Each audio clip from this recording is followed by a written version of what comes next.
मैं एक छोटे से आर्कटिक स्नो वुल्फ के रूप में रिबॉर्न हुआ था और साथ ही मैं एक डिवोरिंग इवोल्यूशन सिस्टम भी एक्टिवेट हो गया था। बस मांस और खून को निगलना था और मैं बिना किसी लिमिट के ताकतवर होता जा सकता था। पूरे आर्कटिक फूड चेन के शिखर पर खड़े अल्फा वुल्फ में बदल सकता था। लेकिन फिलहाल मैं अभी भी एक कमजोर सा भेड़िया था। अच्छी बात यह थी कि हमारे झुंड में वुल्फ पापा और वुल्फ मम्मी दोनों के एट्रीब्यूट्स काफी शानदार थे। एक लेवल 4 था और दूसरा लेवल 6, इसलिए वे स्वाभाविक रूप से पूरे वुल्फ पैक के लीडर्स थे। मैं अभी गुफा के बाहर निकलकर थोड़ा माहौल देखने की सोच ही रहा था कि तभी वुल्फ मम्मी ने मुझे सीधा अपनी गोद में खींच लिया। तभी मैंने नोटिस किया कि मम्मी की गोद में एक और नन्ही आर्कटिक फीमेल वुल्फ थी जो शायद मेरी छोटी बहन थी। वो मजे से दूध पी रही थी। उसे देखकर मैं भी धीरे धीरे पास गया और उसकी नकल करते हुए दूध पीने लगा। अचानक मेरे कानों में सिस्टम की आवाज गूंजी, arctic wolf milk absorbed, evolution points plus 0.1। ये सुनते ही मैं और ज्यादा एक्साइटेड हो गया। इस तरह मैं दूध पीते पीते और सिस्टम की लगातार नोटिफिकेशन सुनते सुनते गहरी नींद में डूब गया। ऐसे ही पूरा 1 महीना गुजर गया। अब मैं अपनी छोटी बहन से कई गुना बड़ा हो चुका था। मेरी तेज ग्रोथ देखकर पूरा वुल्फ पैक हैरान था। रीबर्थ के सिर्फ तीसरे दिन ही मैं खुद दौड़ने कूदने लगा था। 10वें दिन मैंने दूध पूरी तरह छोड़ दिया और बाहर से वुल्फ पापा जो प्रे लाते थे उसका मांस खाना शुरू कर दिया। 20वें दिन तक मेरा शरीर बहन से बहुत बड़ा हो चुका था, यहाँ तक कि मैं अपने चाचा वुल्फ के 6 महीने के बच्चे से भी बड़ा दिखता था। और 30वें दिन तक मेरा शरीर 1 साल के आर्कटिक वुल्फ जितना बड़ा हो चुका था। इस समय मैं लेवल 3 पर पहुंच चुका था। मेरे एचपी पूरे 300 पॉइंट्स तक पहुंच गए थे। बाकी सभी एट्रीब्यूट्स 30 थे। इसके अलावा हर लेवल अप पर सिस्टम जो 10 बोनस एट्रीब्यूट पॉइंट्स देता था उन्हें मैंने पूरा का पूरा स्पीड में डाल दिया था, जिससे मेरी स्पीड सीधे 60 तक पहुंच गई। मेरी मौजूदा स्पीड शायद मेरे लेवल के किसी भी दूसरे वुल्फ से ज्यादा थी। यहाँ तक कि वुल्फ मम्मी भी मुझे पकड़ नहीं सकती थी। आसमान हो या जमीन, स्पीड ही ट्रूथ है। अगर स्पीड है तो लड़ाई हारने पर भी भागा जा सकता है। उसी समय एक आर्कटिक वुल्फ की गूंजती हुई हाउल ने मेरी सोच तोड़ दी। सिर उठाकर देखा तो वुल्फ पापा पूरे पैक को हंटिंग के लिए बुला रहे थे। ऐसी हाउल मैं लगभग हर दिन सुनता था, क्योंकि वुल्फ पापा और वुल्फ मम्मी रोज हंटिंग पर जाते थे। लेकिन आर्कटिक का एनवायरनमेंट बेहद हार्श, ऊपर से यहाँ प्रे भी बहुत कम मिलता था, इसलिए हर बार वे मुश्किल से कुछ छोटे मोटे जानवर ही पकड़ कर ला पाते थे। जहां तक उन बड़े बड़े एनिमल्स की बात थी जो अक्सर दिखते थे, उन्हें छेड़ने की हिम्मत पूरा वुल्फ पैक भी नहीं करता था। शिकार दिन ब दिन मुश्किल होता जा रहा था। इस बार तो वुल्फ मम्मी, जो आमतौर पर डैन की रखवाली करती थी, उन्हें भी साथ जाना पड़ा। जाने से पहले उन्होंने अपना सिर मेरे शरीर से हल्के से रगड़ा, जैसे मुझे छोटी बहन का ध्यान रखने की रिस्पॉन्सिबिलिटी दे रही हो। फिर मुड़कर चली गई। रवाना होने से पहले वुल्फ पापा ने भी मेरी कजिन सिस्टर को डैन की निगरानी करने का आदेश दिया। सब कुछ तय होने के बाद मम्मी पापा साथ और वुल्फ्स को साथ लेकर दूर निकल गए। इस बार गुफा के सभी 8 एडल्ट स्नो वुल्फ्स हंटिंग पर चले गए थे। पीछे सिर्फ 5 वुल्फ कब्स बचे थे। उनमें सबसे अलग एक ऑर्फन वुल्फ था जो हमेशा अकेला रहना पसंद करता था। उसे वुल्फ मम्मी पापा ने हंटिंग के दौरान पाया था और दया करके घर ले आए थे। वो सिर्फ 3 महीने का था, लेकिन उसका शरीर मेरी 6 महीने वाली कजन के बराबर था। उसकी ग्रोथ भी बिल्कुल साधारण नहीं थी। वुल्फ पैक के जाने के बाद मैं कुछ देर सोच में डूब गया। मुझे लगा अब समय आ गया है कि मैं खुद हंटिंग पर निकलूं, क्योंकि मेरी एपिटाइट लगातार बढ़ती जा रही थी। मैं तो एक एडल्ट स्नो वुल्फ से भी ज्यादा खाने लगा था, जबकि वुल्फ मम्मी पापा पहले ही हंटिंग के लिए बहुत मेहनत करते थे। पिछले कुछ दिनों में वे साफ तौर पर दुबले हो गए थे। जाहिर था कि वे खुद भूखे रहकर सारा खाना मुझे और मेरी सिस्टर को दे रहे थे। ये देखकर मुझे लगा कि अब वक्त आ गया है कि मैं उनका कुछ बर्डन शेयर करूं। इसके अलावा डिवोरिंग एवोल्यूशन सिस्टम का अस्तित्व भी तय कर चुका था कि मुझे बाहर निकलकर बैटल्स और ब्लडशेड का सामना करना ही पड़ेगा। सोचते ही मैंने एक हल्की हाउल करके अपनी कजिन को बता दिया। कजिन ने जवाब में 2 बार हाउल की। वो मुझे रोकना चाहती थी, लेकिन मैंने उसकी बात अनसुनी कर दी और चुपचाप गुफा से बाहर निकल आया। आर्कटिक एक ऐसी दुनिया थी जो एंडलेस स्नो और आइस से ढकी हुई थी। यहाँ लंबी और निर्दयी विंटर पड़ती थी। टेम्परेचर जरा सी देर में -40 डिग्री सेल्सियस से -50 डिग्री सेल्सियस तक गिर जाता था। हालांकि मैं स्नो वुल्फ बन चुका था, लेकिन बाहर कदम रखते ही मुझे आर्कटिक की हड्डियां जमा देने वाली ठंड महसूस हुई। उसी समय सिस्टम की ठंडी आवाज सुनाई, harsh weather damage receive, HP -1। Extreme weather के कारण होस्ट की स्टेमिना कंजम्पशन दोगुनी हो गई है। कृपया एनर्जी बचाकर इस्तेमाल करें। इस आवाज ने मुझे याद दिलाया कि मैं ज्यादा देर बाहर नहीं घूम सकता। मैंने ठंडी हवा का एक डीप ब्रेथ लिया और धीरे धीरे गुफा से दूर बढ़ने लगा। शुरुआत में मेरा इरादा वुल्फ पापा के हंटिंग ट्रेल का पीछा करने का था, लेकिन आधे रास्ते में मुझे कुछ स्नो रैबिट्स के बिल दिखाई दिए। वे बर्फ पर उगी मॉस को बड़े मजे से खा रहे थे। मेरा दिल तुरंत हिल गया। अगले ही पल उन स्नो रैबिट्स के एट्रीब्यूट्स मेरी आंखों के सामने उभर आए। उनमें सबसे ताकतवर वाला लेवल 3 का था और उसकी स्पीड तो 53 तक पहुंच चुकी थी। बेहद डरावनी स्पीड। यही वजह थी कि वुल्फ मम्मी पापा आमतौर पर उन्हें इग्नोर कर देते थे। इन रैबिट्स को पकड़ना सच में बहुत ज्यादा मेहनत मांगता था, लेकिन मेरे लिए ये कोई बड़ी बात नहीं। मैंने अपनी सांस रोक ली, पेट को जमीन से चिपका दिया और धीरे धीरे आगे रेंगने लगा। जब दूरी सिर्फ 10 मीटर रह गई, तब उस स्नो रैबिट ने मुझे देख लिया और घबराकर जान बचाकर भागने लगा। मैंने अपना शरीर झोंक दिया और बिजली की तरह आगे लपका। हवा में मेरे तेज वुल्फ क्लॉज निकल पड़े। मैं जमीन पर गिरते ही उस पर झपटा। मेरे वुल्फ पॉ का एक भारी वार सीधे उस नर खरगोश की गर्दन पर पड़ा। झुंड का लीडर नर खरगोश उसी वक्त बर्फ पर ढेर हो गया। मैं तुरंत मुड़ा और बाकी शिकार का पीछा करने लगा। आखिरकार मैं कई छोटे खरगोशों को भी पकड़ने में सफल हो गया। आधे घंटे बाद 6 आर्कटिक रैबिट सफेद बर्फ पर बिखरे पड़े थे और मेरी भी आधी से ज्यादा स्टेमिना खत्म हो चुकी थी। मैं सीधे एक आर्कटिक रैबिट की लाश के पास गया और एक बड़ा सा कॉर निगल लिया। होस्ट आर्कटिक रैबिट का मांस खा रहा है। एक एवोल्यूशन पॉइंट प्राप्त हुआ। सिस्टम की आवाज सुनते ही मैं और भी तेजी से खाने लगा। किसी भी तरह का खाना निगलने पर इवोल्यूशन पॉइंट्स मिलते थे, बस शुरुआत में मिलने वाले पॉइंट्स ज्यादा होते थे। नर खरगोश और एक छोटे खरगोश को खत्म करने के बाद इवोल्यूशन पॉइंट्स घटकर सिर्फ 0.1 रह गए। 2 आर्कटिक रैबिट्स को पूरी तरह साफ करने के बाद मैंने और नहीं खाया। मैंने जमीन पर पड़े खरगोशों की लाशों को मुंह में दबाया और लड़खड़ाते हुए गुफा की तरफ चल पड़ा। लेकिन मुझे क्या पता था कि जो कुछ अब भी हुआ था वो सब दूर खड़ी एक ऑफ रोड व्हीकल में बैठे एक्सप्लोरर्स साफ साफ देख चुके थे। 2 बार चक्कर लगाने के बाद मैं बाकी बचे 4 आर्कटिक रैबिट्स भी गुफा तक ले आया। कजिन बहन, छोटी बहन और बाकी वुल्फ कब्स उन्हें देखकर खुशी से हुआ हुआ करने लगे। उनकी आंखों में हैरानी और सम्मान साफ झलक रहा था। मैंने धीमी गुर्राहट की और एक छोटे खरगोश की लाश उनके सामने फेंक दी। इजाजत मिलते ही सारे वुल्फ कब्स टूट पड़े, खुशी के मारे जैसे उनकी लॉटरी लग गई हो। खासकर वो अनाथ वुल्फ कब, वो तो मेरी कमजोर कजिन के हिस्से का मांस भी छीनने की कोशिश करने लगा। मैंने उसे रंगे हाथों पकड़ लिया। धड़ाम! मेरे पंजे का एक थप्पड़ उसे 3-4 मीटर दूर उड़ा ले गया। मैंने गुस्से में 2 बार जोर से गुर्राया। अनाथ भेड़िया लड़खड़ा कर उठा और घबराहट में कराहते हुए सिर झुकाकर अपनी गलती मानने लगा। बड़ी मछली छोटी मछली को खाती है, ताकतवर ही राजा बनता है। ये नियम एक बार फिर साफ दिखाई दे रहा था। अनाथ भेड़िया काफी देर तक कराहता रहा, फिर डरते डरते मेरी तरफ देखा और धीरे धीरे वापस अपने कोने में जाकर बैठ गया। कुछ देर बाद ही उसने हिम्मत जुटाकर आर्कटिक रैबिट की लाश के पास जाना शुरू की। इस बार वो इतना डरा हुआ था कि खाने की चीज छीनने का जरा सा भी इरादा नहीं दिखा। बस थोड़ा सा ताजा मांस काटा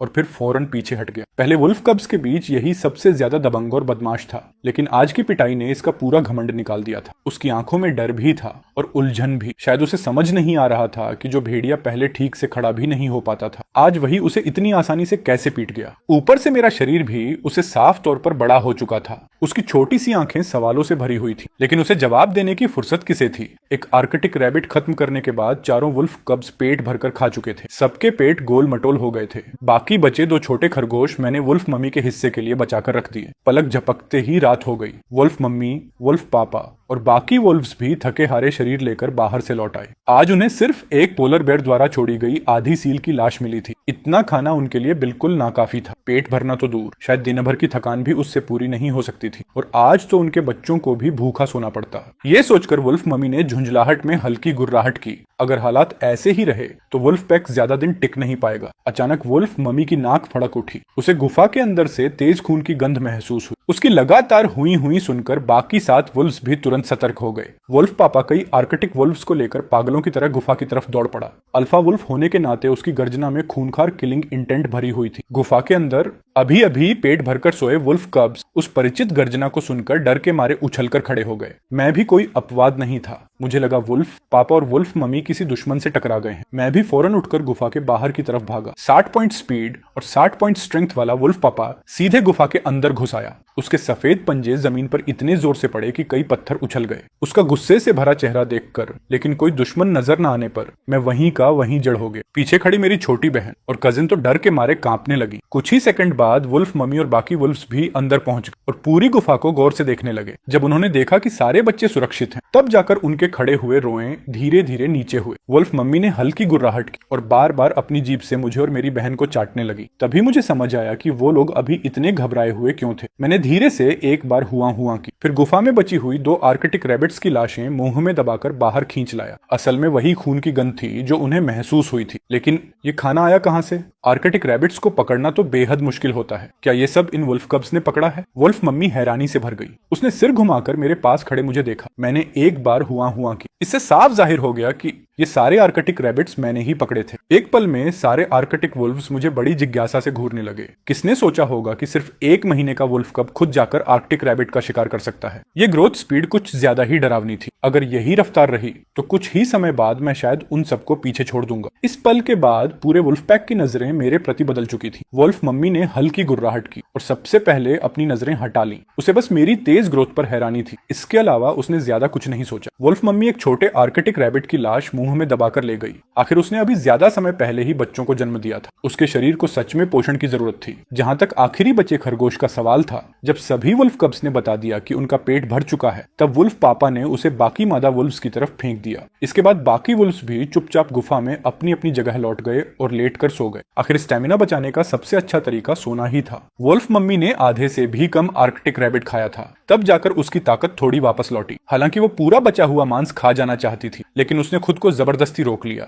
गुफा के एक कोने में, जहां किसी की नजर नहीं पड़ सकती थी, वुल्फ मम्मी ने चुपके से बचा हुआ खाना मेरे और मेरी छोटी बहन के लिए छिपा दिया। फिर उसने 2 बार हल्की गुर्राहट की और हमें अपने पास बुलाया। मैंने काफी मना किया, लेकिन वुल्फ मम्मी अपनी जिद पर अड़ी रही। वो खाना हमें ही खिलाना चाहती थी। ये देखकर मैं मन ही मन आह भरने लगा। लेकिन मैं अच्छी तरह समझता था कि अगर मुझे सुरक्षित जीना है तो लगातार एवोल्यूशन करनी होगी। साथ ही मुझे इतना ताकतवर बनना होगा कि वुल्फ मम्मी और वुल्फ पापा को थोड़े से खाने के लिए अपनी जान जोखिम में न डालनी पड़े। मुझे पूरे आर्कटिक का असली राजा बनना था। आर्कटिक फूड चेन के शिखर पर बैठा हुआ वुल्फ किंग। इन खूबसूरत सपनों को दिल में लिए मैं चुपचाप वुल्फ मम्मी के शरीर से सटकर लेट गया और स्टेमिना रिकवर करने के लिए सो गया। कल फिर शिकार पर जाना था। अगली सुबह जब मेरी आंख खुली तो वुल्फ मम्मी, वुल्फ पापा और बाकी एडल्ट स्नो वुल्फ्स गुफा में नहीं थे। जाहिर था कि वे सुबह सुबह ही खाने की तलाश में निकल चुके थे। बाकी वुल्फ कब्स अभी भी गहरी नींद में खर्राटे मार रहे थे। मैं धीरे धीरे गुफा से बाहर निकला और सफेद बर्फ से ढके आर्कटिक प्लेन की तरफ मुंह करके एक लंबी हुआ लगाई।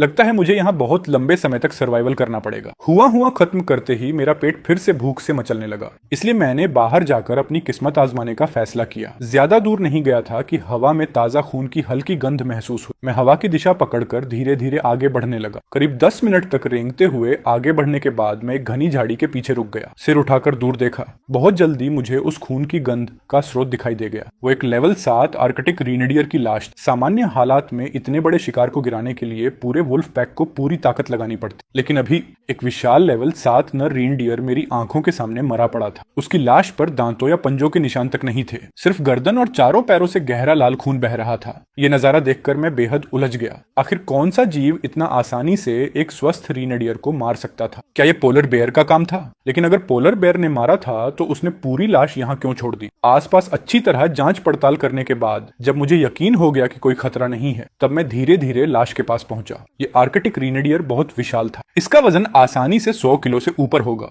इतना मांस तो पूरा वुल्फ पैक भी एक बार में खत्म नहीं कर सकता था। पास पहुंचकर गौर से देखने पर मुझे कुछ अजीब दिखाई दिया। उसके दोनों सींग गायब थे और जहां से काटे गए थे वहां कट बिल्कुल सीधा और सपाट था, मानो किसी ने चाकू से काट दिया हो। ये किसी जंगली जानवर के दांतों के निशान बिल्कुल नहीं थे। क्या इसे इंसानों ने मारा था? पूरी तरह हड्डी बनने से पहले रीनडियर के सींगों को वेलवेट एंटलर्स कहा जाता है। बहुत से लोग इस कीमती औषधीय सामग्री के लिए बड़ी रकम खर्च करने को तैयार रहते हैं। फिर मैंने उसकी गर्दन पर मौजूद घातक घाव को देखा। वह एक गहरा खून से भरा छेद था। ऐसा घाव साफ तौर पर गोली लगने से बनता है। इन सभी सबूतों ने एक ही बात साबित कर दी, ये रीनडियर इंसानों के हाथों मारा गया था और उसकी सबसे कीमती चीज यानी सींग पहले ही निकाल लिए गए थे। ये सोचकर मैंने ठंडी सांस ली। लगता है आर्कटिक उतना सुरक्षित नहीं था जितना मैंने सोचा था। यहाँ सिर्फ खाने की कमी का खतरा नहीं था, बल्कि पोचर्स का भी सामना करना पड़ सकता था। मेरे दिल में खतरे की भावना और बढ़ गई। लगता है मुझे अपनी एवोल्यूशन स्पीड और तेज करनी होगी। बिना किसी हिचकिचाहट के मैं नीचे झुका और आर्कटिक रीनडियर की लाश खाना शुरू कर दी। वो अभी अभी मरा था। उसका शरीर पूरी तरह सख्त भी नहीं हुआ था। मैंने उसके सीने पर एक जोरदार कांटा मारा और ताजा मांस का बड़ा टुकड़ा नोच लिया। होस्ट ने आर्कटिक रेंडियर का मांस खाया। Evolution points +3। सिर्फ एक निवाला पेट में जाते ही मेरी आंखें चमक उठी। 3 एवोल्यूशन पॉइंट्स। वाकई आर्कटिक रीनडियर का मांस कमाल का था। मैं और तेजी से खाने लगा। सिस्टम की नोटिफिकेशंस लगातार मेरे कानों में गूंजती रही। धीरे धीरे एवोल्यूशन पॉइंट्स 3 से कम होने लगे। करीब 2-3 किलो मांस खाने के बाद मेरा पेट लगभग 70-80% भर चुका था।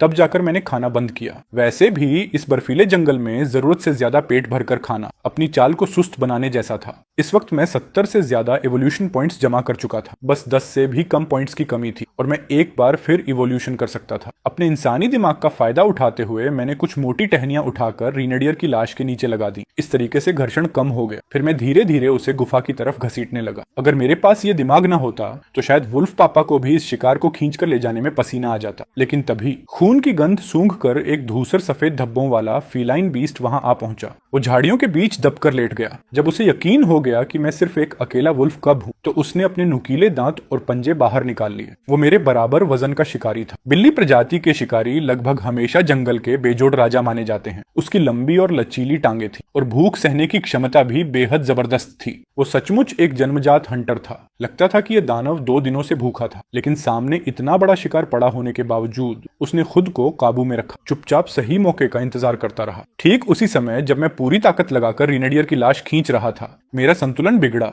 और मैं धड़ाम से जमीन पर गिर पड़ा। उसी पल झाड़ियों में छिपा शिकारी बिजली की तरह बाहर निकल आया। धत तेरे की, लिंक्स! उसका स्टेटस पैनल तुरंत मेरी आंखों के सामने उभर आया। Level 4, HP 398, speed 53। उसका लेवल मुझसे एक लेवल ऊंचा था। आमतौर पर लिंक्स भेड़ियों को छेड़ने की गलती नहीं करते, लेकिन समस्या ये थी कि मैं सिर्फ एक वुल्फ कब था। ऊपर से उसकी स्पीड भी पूरे 53 पॉइंट्स थी। मैं तुरंत जमीन से उठ खड़ा हुआ, लेकिन फिर भी एक पल देर हो गई। उसके अगले पंजे ने मेरे शरीर को चीर दिया। उसके तेज पंजों ने पलक झपकते ही मेरी चमड़ी और मांस फाड़ डाला। तेज दर्द मेरे पूरे शरीर में फैल गया। मैं तुरंत पीछे उछला और दूरी बना ली। वोल्फ बनकर पुनर्जन्म लेने के बाद ये मेरी पहली असली लाइफ एंड डेथ बैटल थी। आर्कटिक में कोई दया, न्याय या इंसानियत नहीं थी। यहाँ सिर्फ बड़ा छोटा को खाता था। अगर जिंदा रहना था तो मुझे और ज्यादा निर्दयी और ताकतवर बनना था। लेकिन शुक्र था, मेरी स्पीड अभी भी उस लिंक्स से ज्यादा थी। एक तरफ 60, दूसरी तरफ 53। हम दोनों पागलों की तरह तेज रफ्तार से टकराए। मुलाकात होते ही एक दूसरे को फाड़ने लगे। उसके पंजों ने मेरे शरीर पर एक और गहरा जख्म बना दिया। ताजा खून बहने लगा। मेरी आंखें भी खून की तरह लाल हो उठी। मैंने दर्द की परवाह नहीं की, सीधे उसका गला पकड़ने के लिए झपटा, लेकिन वो फुर्ती से बच गया। हालांकि मैंने उसकी कमर में दांत गड़ा दिए। एक बड़ा मांस का टुकड़ा सीधे उखड़ गया। होस्ट ने बीस्ट फ्लैश खाया। Evolution points plus 2.5। ये भी हो सकता है। मैं भीतर से खुशी से उछल पड़ा। अब मैं लेवल 4 से सिर्फ 5 इवोल्यूशन पॉइंट्स दूर था। मतलब बस 2-3 और कोर और मैं सीधे लेवल 4 में पहुंच जाता। और लेवल 4 पर पहुंचते ही ये हरामखोर लिंक्स मेरा मुकाबला नहीं कर पाता। मैं धीरे धीरे उसकी तरफ बढ़ा। मेरी हल्की नीली आंखों में अब सिर्फ क्रूरता और दृढ़ निश्चय बचा था। अगर तू लड़ना चाहता है तो मैं तुझे आखिर तक लड़ाऊंगा। इसके बाद लड़ाई और ज्यादा खूनी हो गई। जब तक उसके पंजे मेरे किसी वाइटल पॉइंट पर नहीं पड़ते, मैं दर्द को नजरअंदाज करता रहा। बस मौका मिलते ही उसके मांस को नोचता रहा। Evolution points plus 2.4, evolution points plus 2.3। जब उसका अगला पंजा घायल हो गया तो वो दर्द से गरजा। फिर भागने की कोशिश करने लगा, लेकिन मैं उसे इतनी आसानी से जाने देने वाला नहीं था। अपनी स्पीड के भरोसे मैं लगातार उसके पीछे पड़ा रहा। मैं एक छलांग में उसकी पीठ पर चढ़ गया और फिर उसके शरीर से एक और खूनी मांस का टुकड़ा नोच लिया। होस्ट ने बीस्ट फ्लैश खाया। Evolution points plus 2.2। जैसे ही वो मांस मेरे पेट में पहुंचा, एक उफनती हुई एवोल्यूशन एनर्जी पूरे शरीर में दौड़ गई। बधाई हो होस्ट, आप लेवल 4 पर पहुंच गए हैं। HP 400, stamina 40, defence 40, speed 70। मैंने बिना सोचे सारे बोनस एट्रीब्यूट पॉइंट्स फिर से स्पीड में झोंक दिए। एक झटके में मेरी स्पीड 80 तक पहुंच गई। उसी समय मेरे नीचे दबा लिनक्स अचानक लोटपोट हुआ। उसने मुझे झटककर नीचे गिरा दिया, फिर 3 टांगों के सहारे जान बचाकर भागने लगा। लेकिन अब मेरी नजरों में उसकी हर हरकत बेहद धीमी लग रही। अगर तू मेरे खाने पर हाथ डालने आया है तो यहाँ मरने की तैयारी भी करके आना चाहिए था। मैं सफेद परछाई बनकर उसके पीछे दौड़ा। पलक झपकते ही उसे पकड़ लिया। 80 स्पीड और 41 स्ट्रेंथ के विस्फोटक बल के साथ मैंने सिर्फ एक पंजा मारा। धड़ाम! उसकी रीढ़ की हड्डी चकनाचूर हो गई। लिंक्स कई मीटर दूर लुढ़क गया। उसके मुंह से खून बहने लगा। मैंने उसे तड़प आने में समय बर्बाद नहीं किया, सीधे उसके सिर पर एक जानलेवा पंजा मारा। उसकी बची खुची चेतना भी वहीं खत्म हो गई। मेरी पहली लाइफ एंड डेथ बैटल शानदार जीत के साथ समाप्त हुई। अभी अभी हुई एवोल्यूशन की वजह से मेरे शरीर के सारे घाव पूरी तरह भर चुके थे। जैसे ही उस बीस्ट ने आखिरी सांस ली, मेरे सामने हल्के भूरे रंग की सिस्टम नोटिफिकेशंस उभर आईं। कमजोर होकर ताकतवर को हराया। खूनी युद्ध के बीच ब्रेक थ्रू प्राप्त किया। Opponent eliminated. Battle evaluation S rank. इस बैटल की फाइनल रेटिंग S रैंक। इस बैटल की final rating S rank. Reward प्राप्त हुआ D रैंक हंटिंग टैलेंट। मैं कुछ पल के लिए ठिठक गया। सच कहूं तो मुझे बिल्कुल उम्मीद नहीं थी कि ऐसी जानलेवा लड़ाई के बाद भी कोई एक्स्ट्रा रिवॉर्ड मिलेगा। D rank active skill hunting kill activate करने के बाद movement speed plus 50%, attack power plus 50% बढ़ जाती है। साथ ही सांस और प्रेजेंस छिपाने की क्षमता भी बढ़ जाती है। ड्यूरेशन 60 सेकंड, कूलडाउन 24 घंटे। मेरी आंखें तुरंत चमक उठी। ये स्किल मेरी ताकत को काफी बढ़ाने वाली थी। मैंने तुरंत लिंक्स की लाश को एक छिपी हुई झाड़ी में छुपा दिया। फिर पहले आर्कटिक रीनेडियर की लाश को घसीटकर गुफा तक ले गया। उसके बाद वापस जाकर लिंक्स की लाश भी उठा लाया। जब दोनों लाशें धड़ाम से वुल्फ कब्स के सामने गिरी तो वे मुझे बिल्कुल उसी नजर से देखने लगे जैसे वुल्फ पापा को देखते थे, बल्कि शायद उससे भी ज्यादा सम्मान और श्रद्धा के साथ। लिंक्स का मांस मुझे काफी एवोल्यूशन पॉइंट्स देने वाला था, इसलिए मैंने उसे बच्चों को नहीं खाने दिया। जहां तक आर्कटिक रीनेडियर का सवाल था, मैंने उसे अपनी छोटी बहन और कजिन सिस्टर की तरफ धकेल दिया ताकि वे पेट भरकर खा सकें। वुल्फ पैक में हायरार्की बिल्कुल साफ होनी चाहिए। मैंने बहन और कजिन को पहले खिलाया ताकि चारों वुल्फ कब्स के बीच नियम बन सके, वरना उस अकेले वुल्फ कब की तरह हर वक्त खाने के लिए लड़ाई झगड़ा होता रहता। मेरी छोटी बहन के दांत अभी पूरे नहीं निकले थे, वो सख्त मांस नहीं चबा सकती थी, इसलिए मैंने रीनेडियर के पेट वाले हिस्से से नरम मांस के टुकड़े फाड़े और उसके सामने रख दिए। छोटी बहन ने खुश होकर कुछ मासूम सी आवाजें निकाली, फिर प्यार से मुझसे लिपट गई। इसके बाद जब बहन और कजिन दोनों पेट भरकर खा चुकी, तब मैंने ग्रे वुल्फ कब और उस अकेले वुल्फ कब को खाने दिया। अनाथ वुल्फ कब तो पहले से ही भूख से बेहाल था। जैसे ही वो रीनेडियर की लाश के पास पहुंचा, टूट पड़ा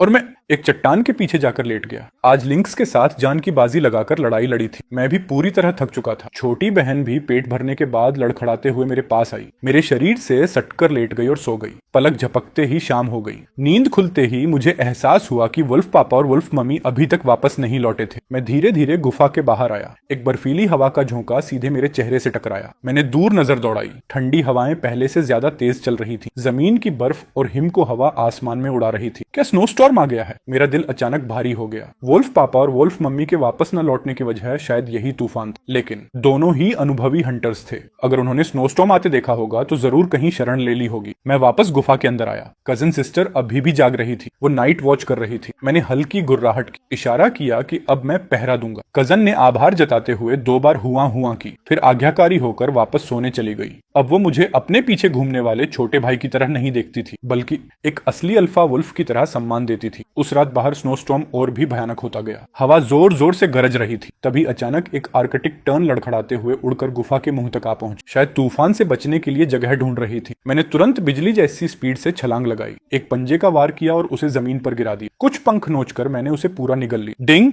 होस्ट ने आर्कटिक टर्न का मांस खाया। Evolution points plus 1.5। इसके बाद पूरे 8 दिन तक स्नोस्टॉर्म लगातार चलता रहा। आज जाकर आखिरकार पूरी तरह रुक पाया। गुफा में छिपाकर रखा लिंक्स का मांस मैं पूरी तरह साफ कर चुका था। उससे मुझे 20 से ज्यादा एवोल्यूशन पॉइंट्स मिले। वहीं आर्कटिक रीनेडियर का मांस भी लगभग खत्म हो चुका था। खासकर वो अनाथ वुल्फ कब पिछले कुछ दिनों में उसने खूब पेट भरकर खाया था, लेकिन मानना पड़ेगा उसकी ग्रोथ स्पीड बेहद डरावनी। अब उसका शरीर कजिन सिस्टर से भी बड़ा हो चुका था और सबसे हैरान करने वाली बात, उसके शरीर में कुछ और बदलाव भी हुए थे। उसकी ग्रे फर अब पहले से ज्यादा गहरी हो गई थी। चारों पैर मजबूत और मांसल हो चुके थे। उसके वुल्फ क्लॉज अब बिल्ली प्रजाति के जानवरों की तरह फर के अंदर छिप सकते थे और जरूरत पड़ने पर बाहर निकल सकते थे। मैंने उसकी तरफ देखा। उसका स्टेटस पैनल तुरंत सामने आ गया। Species mutant arctic wolf, level 2, HP 265, strength 28। हम म्यूटेंट? मैं पहले भी उसका स्टेटस देख चुका था। तब वहां म्यूटेंट शब्द नहीं था। शायद पिछले कुछ दिनों की भरपूर फीडिंग की वजह से उसकी छिपी हुई पोटेंशियल जाग गई थी। ग्रे वुल्फ कब ने तुरंत आज्ञाकारी होकर एक बार हुआ की। अब इस गुफा का बॉस मैं था। यहाँ तक कि अगर वुल्फ पापा भी लौट आते तो उसके दिल में मेरा दर्जा अभी भी सबसे ऊपर रहता। वो पेट ऊपर करके लेट गया, जैसे वफादारी और खुशामद दिखा रहा हो। मैंने सोचा भविष्य में एक म्यूटेंट वुल्फ सबोर्डिनेट शायद मेरे काफी काम आ सकता है। ये सोचकर मैंने उसे आधिकारिक तौर पर अपना छोटा भाई मान लिया और उसे एक निकनेम दिया, उसे लिटिल ग्रे। गुफा से बाहर निकलकर मैं एक ऊंची चट्टान पर छलांग मारकर चढ़ गया। ऊपर खड़े होकर दूर तक देखने लगा। तभी मेरी नजर दूर दिखाई दे रही एक वुल्फ पैक पर पड़ी। उनके मुंह में ढेर सारा खाना था और वे धीरे धीरे हमारी तरफ बढ़ रहे थे। मैं उत्साह रोक नहीं पाया। सिर उठाकर एक लंबी हुआ लगाई। अगले ही पल दूर से लगातार जवाबी वुल्फ हाउल सुनाई देने लगे। वुल्फ पापा और वुल्फ मम्मी सुरक्षित लौट आए थे। मेरा दिल खुशी से भर गया। 8 अडल्ट आर्कटिक वुल्व्स, एक भी कम नहीं हुआ था। सभी सुरक्षित घर लौट आए थे। वे अपने साथ एक एडल्ट मूस और 3 मूस काव्स भी लाए थे। मैं तुरंत दौड़कर वुल्फ मम्मी का स्वागत करने पहुंच गया। वुल्फ मम्मी प्यार से मेरे शरीर से रगड़ खाने लगी। फिर उसने एक छोटा मूस कैफ मेरी तरफ फेंक दिया, जो अभी ज्यादा समय पहले पैदा नहीं नहीं हुआ था। मैंने हल्की गुर्राहट की,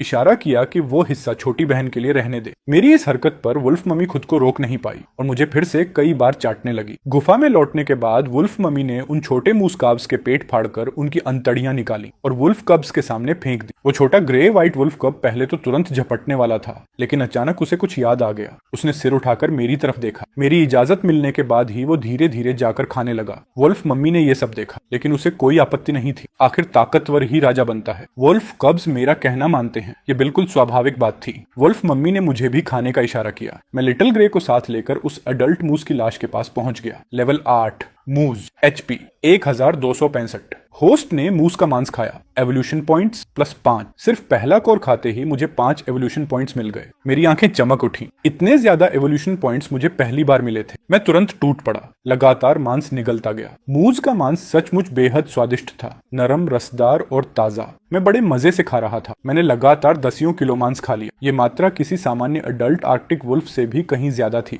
इस मूस के मांस ने मुझे 50 से ज्यादा इवोल्यूशन पॉइंट्स दिए। अगले कुछ दिनों तक पूरा वुल्फ पैक इसी विशाल मूस की लाश के आसपास आराम करता रहा। सभी उसकी वजह से ताकत वापस हासिल कर रहे थे और मैं भी लगातार उसका मांस खाता रहा। मुझे फिर 30 एवोल्यूशन पॉइंट्स और मिले। अब अगली लेवल अप के लिए सिर्फ कुछ पॉइंट्स की कमी बची थी। इस बात से मैं इतना उत्साहित हो गया कि खुद को मुश्किल से रोक पा रहा था। मेरा मन कर रहा था कि अब भी बाहर निकलकर शिकार शुरू कर दूं, लेकिन हर बार जब मैं उठने की कोशिश करता, वुल्फ पापा गुर्राकर मुझे वापस बुला लेते। मैं इस वुल्फ पैक में 2 महीने से रह रहा था, इसलिए पैक की हायरार्की अच्छी तरह समझ चुका था। वुल्फ पापा अल्फा वुल्फ था, उसके पास एब्सोल्यूट ऑथोरिटी थी। सच कहूं तो मैं भी उससे टकराना नहीं चाहता था, क्योंकि ऐसा करने का मतलब था उसे चैलेंज करना और हराना, और मेरा ऐसा कोई इरादा नहीं था। वुल्फ पापा को अपनी प्रतिष्ठा बनाए रखनी थी ताकि पूरा पैक उसका सम्मान करे। अगर मैं उसे हरा देता तो उसकी ऑथोरिटी पूरी तरह खत्म हो जाती। इसलिए मैंने फैसला किया कि शाम तक इंतजार करूंगा। जब वुल्फ पापा गहरी नींद में होगा तब चुपचाप बाहर निकल जाऊंगा। देखते ही देखते शाम हो गई। वुल्फ पापा ताकत वापस पाने के लिए लंबा लेटकर सो चुका था। मैं धीरे धीरे उठा और गुफा से बाहर निकल गया। पीछे मुड़कर देखा तो लिटिल ग्रे मेरी पूंछ पकड़कर पीछे पीछे चला आ रहा था। उसके स्टैट्स भी जल्द ही लेवल 3 तक पहुंचने वाले थे, इसलिए मैंने उसे वापस भेजने की कोशिश नहीं की।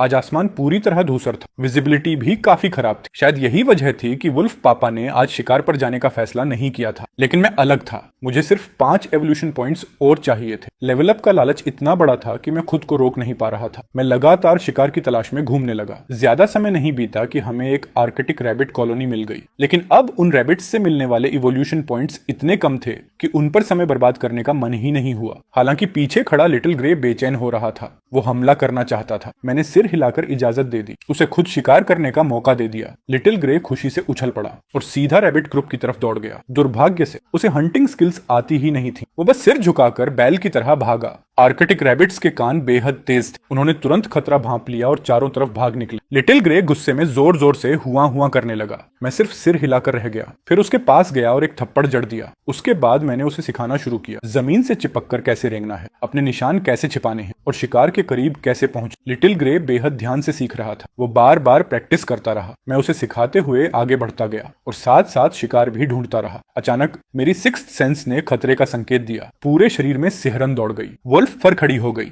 मैंने तुरंत लिटिल ग्रे को दबाकर झाड़ियों में छिपा दिया और खुद भी पूरी तरह छिप गया, जैसा मैंने सोचा था। कुछ ही सेकंड बाद एक विशाल ग्रे बेयर झाड़ियों से बाहर निकला। उसकी ऊंचाई लगभग 2 मीटर थी। वो आराम से टहलता हुआ बाहर आया, फिर पेड़ की शाखाओं से जंगली फल तोड़कर खाने लगा। Grey bear, male, level 11, HP 1859, strength 113। उसके स्टैट्स देखकर मैं सन्न रह गया। ये राक्षस बहुत ज्यादा ताकतवर था। मेरी मौजूदा ताकत से अगर मैं अकेला होता तो भागकर बच सकता था, लेकिन लिटिल ग्रे नहीं बच पाता। इसलिए मैंने पूरी ताकत से उसे जमीन पर दबाकर रखा ताकि वो कोई हरकत न करे। सौभाग्य से ग्रे बेयर ने हमारी गंध नहीं पकड़ी। फल खाने के बाद वो धीरे धीरे वहां से चला गया। इस खतरनाक इनकाउंटर ने मेरे अंदर एवोल्यूशन की चाहत को और भी ज्यादा बढ़ा दिया। एक दिन ऐसा जरूर आएगा जब ग्रे बेयर और पोलर बेयर दोनों मेरे मेन्यू का हिस्सा होंगे। हम दोनों फिर कुछ देर और घूमते रहे। आखिरकार हमें एक अकेली फीमेल मस्क ऑंक्स दिखाई दी। वो अपने झुंड से बिछड़ गई थी और अभी पूरी तरह एडल्ट भी नहीं हुई थी। उसका शरीर दुबला पतला था। लेवल 6,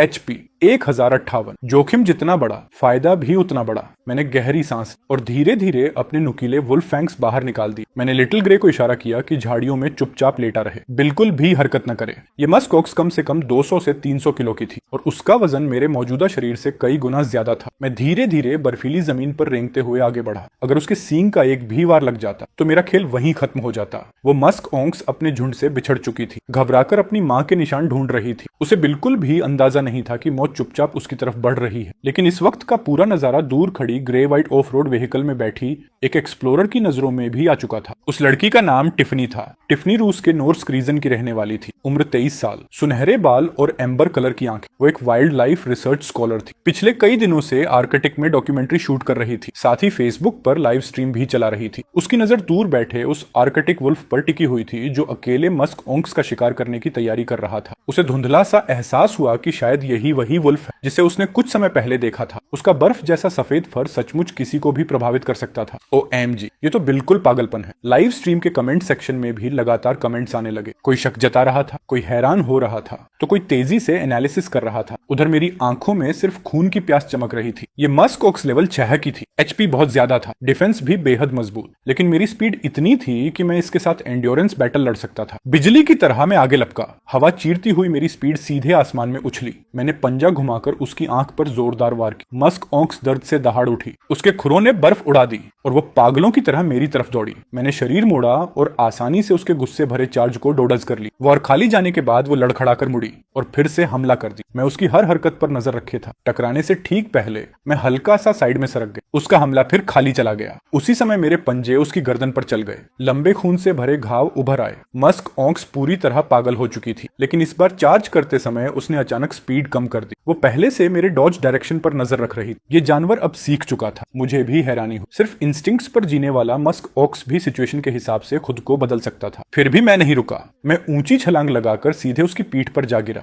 मुंह खोलकर उसके शरीर से मांस का बड़ा टुकड़ा नोच, लेकिन अगले ही पल उसने मुझे झटक कर जमीन पर गिरा दिया। उसके विशाल खुर फिर मेरी तरफ बरसने लगे। मैंने तुरंत मांस का टुकड़ा निगल लिया। डिंग! होस्ट ने मस्क ऑक्स का मांस खाया। Evolution points +5। आखिरकार एवोल्यूशन पॉइंट्स 160 तक पहुंच गए। इस शिकार का असली मकसद पूरा हो चुका था। Ding! Congratulations host, level up to level 5। HP 500, speed 90। मुझे मिले सारे बोनस एट्रीब्यूट पॉइंट्स मैंने फिर स्पीड में डाल दी। स्पीड सीधे 100 तक पहुंच गई। स्पीड 100 का मतलब था पूरे आर्कटिक में मैं लगभग जहां चाहूं जा सकता था, जब चाहूं लड़ सकता था और जब चाहूं निकल सकता था। अब सामने खड़ी मस्क ऑक्स की मौत तय थी। मैंने अपने नुकीले दांत दिखाए और शिकार की तरफ फिर से झपटा। मेरी स्पीड इतनी तेज हो चुकी थी कि घायल आंख वाली मस्क ऑक्स अब मुझे देख भी नहीं पा रही थी। उसे सिर्फ एक सफेद साया नजर आया जो उसके शरीर से लिपट गया था। अगले ही पल मेरे दांत उसकी गर्दन में धंस गए। मस्क ऑक्स पागलों की तरह तड़पने लगी। मुझे गिराने की कोशिश करती रही, लेकिन नाकाम रही। मैं ऑक्टोपस की तरह उससे चिपका रहा। मेरे पंजे उसके पेट और गर्दन को लगातार चीरते रहे। एक के बाद एक नए घाव खुलते गए। दूर खड़ी टिफनी ये सब देखकर स्तब्ध रह गई। अभी कुछ देर पहले तक वो उस अकेले आर्कटिक वुल्फ की चिंता कर रही थी, लेकिन एक पल में पूरा हालात पलट चुका था। उसने झुककर लाइव स्ट्रीम की तरफ देखा। व्यूअर्स की संख्या 3000 से ऊपर पहुंच चुकी थी। फैनेटास्टिक!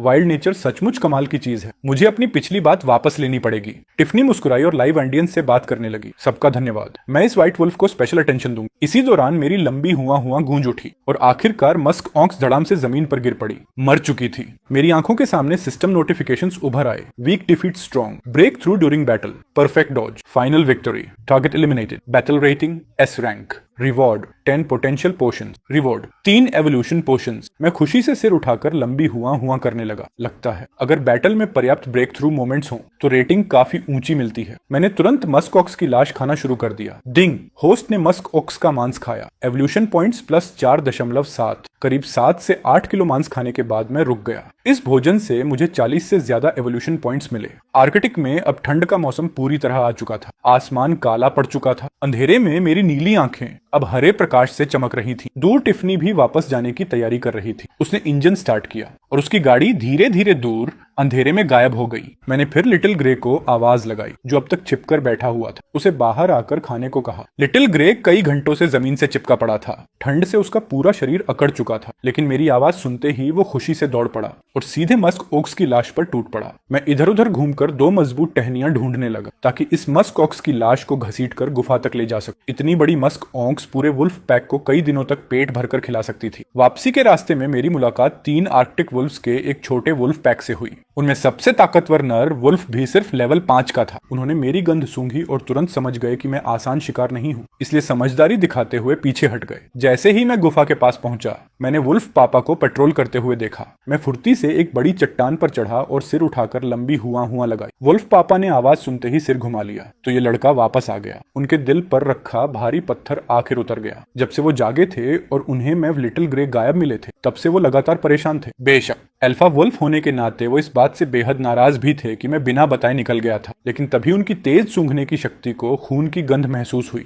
अंधेरी रात में उन्होंने मेरे सफेद फर पर फैले खून के बड़े बड़े धब्बे देख लिए। उनके दांत तुरंत बाहर निकल आए। क्या मेरा बेटा घायल हो गया? वुल्फ पापा गुस्से में मेरी तरफ दौड़े, लेकिन पास पहुंचते ही पूरे शरीर को चाटकर जांचने लगे। जल्दी ही उन्हें समझ आ गया कि ये खून मेरी बॉडी से नहीं आ रहा था। मैंने सिर घुमाकर पीछे देखने का इशारा किया। जब उन्होंने लिटिल ग्रे को मस्क ओक्स की लाश घसीटते देखा और फिर उस विशाल शव को गौर से देखा, तो वुल्फ पापा कुछ देर के लिए पूरी तरह चुप हो गए। ये मस्क ओक्स थी। इतनी विशाल मस्क ओक्स को तो वुल्फ पापा भी आसानी से चैलेंज नहीं करते। वो तो मुझे अच्छी तरह सबक सिखाने वाले थे। लेकिन लाश देखते ही उनकी सारी बातें गले में अटक गईं। उन्होंने दोबारा मेरी तरफ देखा। तभी उन्हें एहसास हुआ कि मेरा शरीर अब लगभग उनके बराबर हो चुका था। चाहे ताकत हो, चाहे शरीर का आकार, चाहे हंटिंग एबिलिटी या फिर फूड कलेक्शन, हर मामले में मैं शायद उन्हें पीछे छोड़ चुका था। वुल्फ पापा भी आगे बढ़े और मस्क ओक्स की लाश खींचने में मदद करने लगे। वुल्फ्स की स्मेल सेंस बहुत तेज होती है, इसलिए गुफा के बाकी वुल्फ्स भी खून की गंध से जाग गए। सभी मस्क ओक्स की लाश को देखकर हैरान रह गए। उन्हें लगा कि अल्फा वुल्फ अकेले शिकार करके लौटा है, लेकिन जब वुल्फ पापा ने हल्की गुर्राहट की और मेरी तरफ देखा, तब पूरे पैक को समझ आया इस मस्क ओक्स को मैंने अकेले मारा था। अब पूरा वुल्फ पैक मुझे अलग नजरों से देखने लगा। उनकी आंखों में सम्मान के साथ साथ डर भी था। कई फीमेल वुल्फ्स धीरे धीरे मेरे पास आने लगी। उन्होंने मेरे फर से खून साफ करना शुरू कर दी। कुछ तो धीरे धीरे अपनी पूंछ भी हिला रही थी। ये साफ साफ कोर्टशिप बिहेवियर था, मतलब वो मुझे इंप्रेस करने की कोशिश कर रही थी। अच्छी बात ये रही कि वुल्फ मम्मी ने समय रहते दांत दिखाकर उन्हें डांट दिया। तभी वे पूंछ दबाकर दूर हट गईं। अगर वुल्फ मम्मी बीच में न आती तो मैं सचमुच फ्रीज हो जाता। आखिर अंदर से मैं अभी भी इंसान ही था। किसी फीमेल वुल्फ के साथ रोमांस वाली सिचुएशन मेरे लिए पचाना मुश्किल था। मैंने वुल्फ पापा को खाने के लिए बुलाया, लेकिन उन्होंने कोई जवाब नहीं, बस चुपचाप जाकर लेट गए और सो गए। वुल्फ वर्ल्ड में स्ट्रॉन्गेस्ट ही किंग होता है और अब मेरी ताकत सचमुच वुल्फ पापा की पोजीशन को चुनौती देने लगी थी। असल वजह यही थी कि वो इतने खामोश थे। चाहे पिता पुत्र का रिश्ता हो, जब बच्चे बड़े हो जाते हैं तो आखिर उन्हें अलग पैक बनाना ही पड़ता है। वुल्फ पापा की उदासी देखकर मैंने भी फैसला कर लिया, अब मुझे अलग रहना चाहिए। लिटिल ग्रे मेरा सबसे भरोसेमंद साथी था, उसे मैं जरूर साथ ले जाता। बाकी वुल्फ कब्स को भी ले जाना चाहता था, अगर वुल्फ पापा इजाजत देते तो। इसके बाद समय तेजी से बीत गया। पलक झपकते ही आधा महीना गुजर गया। वुल्फ पापा और वुल्फ मम्मी 4-5 बार शिकार पर गए, लेकिन नतीजे ज्यादा अच्छे नहीं रहे। सबसे सफल शिकार में भी उन्हें सिर्फ एक बेबी सी लाइन मिला, लेकिन इतना मांस 8 एडल्ट आर्कटिक वुल्फ्स के लिए बिल्कुल नाकाफी था। मैंने जल्दबाजी में पैक नहीं छोड़ा, बल्कि लिटिल ग्रे के साथ मिलकर पहले एक सुरक्षित नई गुफा ढूंढने लगा। इन दिनों मैंने 50 से 60 किलो मस्क ओक्स का मांस और खाया, लेकिन एवोल्यूशन पॉइंट्स अब घटकर सिर्फ 0.1 रह गए थे। लिटिल ग्रे ने मुझसे थोड़ा ज्यादा फायदा उठाया और आखिरकार लेवल 3 तक पहुंच गया। अब लेवल 3 लिटिल ग्रे मेरे कई छोटे मोटे कामों में मदद कर सकता था। मैंने सिस्टम रिवॉर्ड्स पर नजर डाली। सबसे पहले थी एवोल्यूशन पोशन। इनका इफेक्ट था शिकार खाने पर मिलने वाले एवोल्यूशन पॉइंट्स 3 गुना हो जाते और ये इफेक्ट पूरे 72 घंटे तक रहता। दूसरी थी पोटेंशियल पोशन। इनकी क्षमता शरीर की छिपी हुई लिमिट्स को जगाना। पिछले कुछ दिनों में मैं 5 पोटेंशियल पोशंस पी चुका था। मेरे वुल्फ फर पहले से ज्यादा चमकदार और मुलायम हो गए थे। हड्डियां और मजबूत हो गई थी। लंग कैपेसिटी भी काफी बढ़ गई थी। अब मैं 30 मीटर प्रति सेकंड की स्पीड से स्प्रिंट कर सकता था और लगातार 10 मिनट तक उस स्पीड को बनाए रख सकता था। लेकिन 5 पोशंस खत्म होने के बाद उनका इफेक्ट अब लगभग रुक गया था। मेरे पास अभी भी 5 पोटेंशियल पोशंस बची हुई थी। मैंने तय किया कि उन्हें लिटिल ग्रे, छोटी बहन और कजन सिस्टर को दूंगा। एक रात जब वुल्फ पापा और वुल्फ मम्मी गहरी नींद में थे, मैं चुपचाप लिटिल ग्रे, छोटी बहन और कजन सिस्टर के पास गया और तीनों को एक एक पोटेंशियल प्रोटीन इंजेक्ट कर दी। अगली सुबह लिटिल ग्रे का फर पहले से कहीं ज्यादा चमकदार दिख रहा था। उसके चारों पैर भी काफी मजबूत और ताकतवर हो गए थे। वहीं छोटी बहन और कजन सिस्टर में अभी कोई बड़ा बदलाव नजर नहीं आया, बस उनकी भूख पहले से काफी बढ़ गई थी। मैं लिटिल ग्रे को लेकर शिकार पर निकल पड़ा।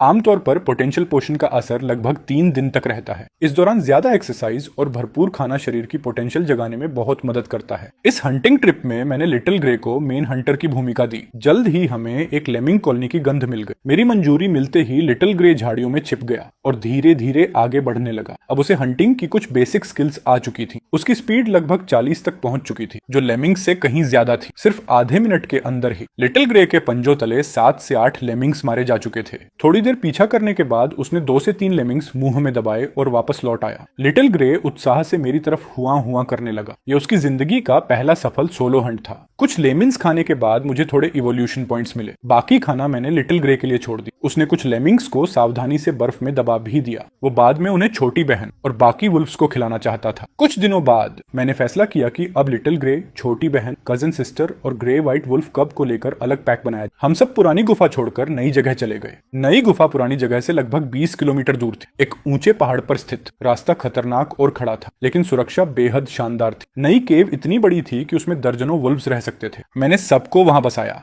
और आधिकारिक तौर पर अपना खुद का वुल्फ पैक बना लिया। फिर आधा महीना और गुजर गया। पोलर नाइट पूरी तरह उतर चुकी थी। चारों तरफ अंधेरा छाया हुआ था। तापमान गिरकर -20 डिग्री सेल्सियस तक पहुंच गया। इस दौरान मैं कई बार लिटिल ग्रे को साथ लेकर शिकार पर गया। आज हमें आर्कटिक फॉक्स का एक पूरा परिवार मिल गया। आर्कटिक कॉन्टिनेंट में फॉक्स बेहद सतर्क जानवर माने जाते हैं। उन्हें पकड़ना आसान नहीं होता। आज किस्मत अच्छी थी। लिटिल ग्रे घूमते घूमते उनकी मांद तक पहुंच गया था। मैंने घात लगाकर इंतजार किया और अपनी बिजली जैसी स्पीड का फायदा उठाते हुए एक एक फॉक्स को खत्म करने लगा। इस आर्कटिक फॉक्स फैमिली में एक एडल्ट मेल, 2 एडल्ट फीमेल्स और 7 कब्स थे। आखिर में मैंने 3 एडल्ट्स और 4 कब्स को मार गिराया। साथ ही एक कब को जिंदा पकड़ लिया। मैंने उस अधमरे आर्कटिक फॉक्स क्यूब को छोटी बहन और ग्रे व्हाइट वुल्फ क्यूब के सामने फेंक दिया ताकि वे हंटिंग स्किल्स की प्रैक्टिस कर सके, और कजन सिस्टर को उनकी निगरानी का काम सौंप दिया।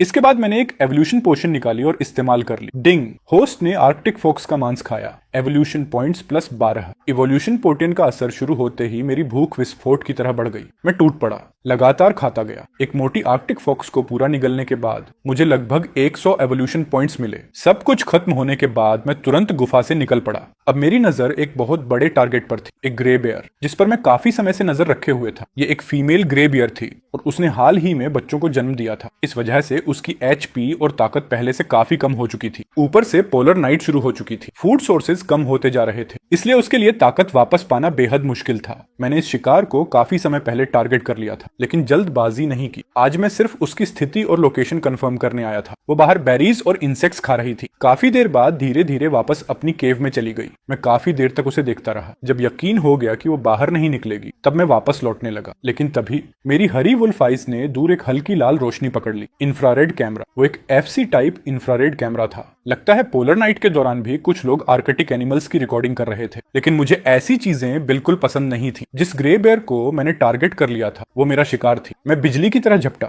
1 सेकंड से भी कम समय में कैमरा तक पहुंच गया। एक पंजे के वार से कैमरा जमीन पर गिर पड़ा, फिर 2 और वार और कैमरा पूरी तरह टूट गया। काम खत्म करके मैं तुरंत वहां से निकल गया। उधर करीब 2 किलोमीटर दूर खड़ी ऑफ रोड व्हीकल में टाइफनी अपने टैबलेट की काली पड़ चुकी स्क्रीन को घूर रही थी। उसके चेहरे पर गुस्सा और हैरानी दोनों थे। हे भगवान, अभी जो व्हाइट शैडो दिखी थी वो क्या थी? पीछे की सीट पर सो रही उसकी दोस्त डिवाइनर भी जाग गई। वो अभी भी नींद में थी। डिवाइनर और टिफनी यूनिवर्सिटी की क्लासमेट्स। पोलर नाइट शुरू होने के बाद डिवाइनर को चिंता थी कि टिफनी अकेले शूटिंग करते हुए खतरे में पड़ सकती है, इसलिए वो उसके साथ आ गई थी। टिफनी ने टैबलेट उसकी तरफ बढ़ा दिया। एक व्हाइट शैडो थी। वो बिजली की तरह आई और कैमरा तोड़कर गायब हो गई। डिवाइनर भी चौंक गई। कहीं आर्कटिक फॉक्स तो नहीं थी? आखिर दोनों ने फैसला किया कि पहले वापस जाकर नया कैमरा खरीदेंगी, फिर दोबारा यहाँ आएंगी। लेकिन उन्हें क्या पता था, अगली बार जब वे यहाँ लौटेंगी तो शायद उन्हें सिर्फ बर्फ पर जमे कुछ पुराने खून के निशान ही देखने को मिले। गुफा में लौटकर मैं चट्टान के सहारे लेट गया और गहरी नींद में डूब गया। इन 2 दिनों में मुझे अपनी ताकत रिकवर करनी थी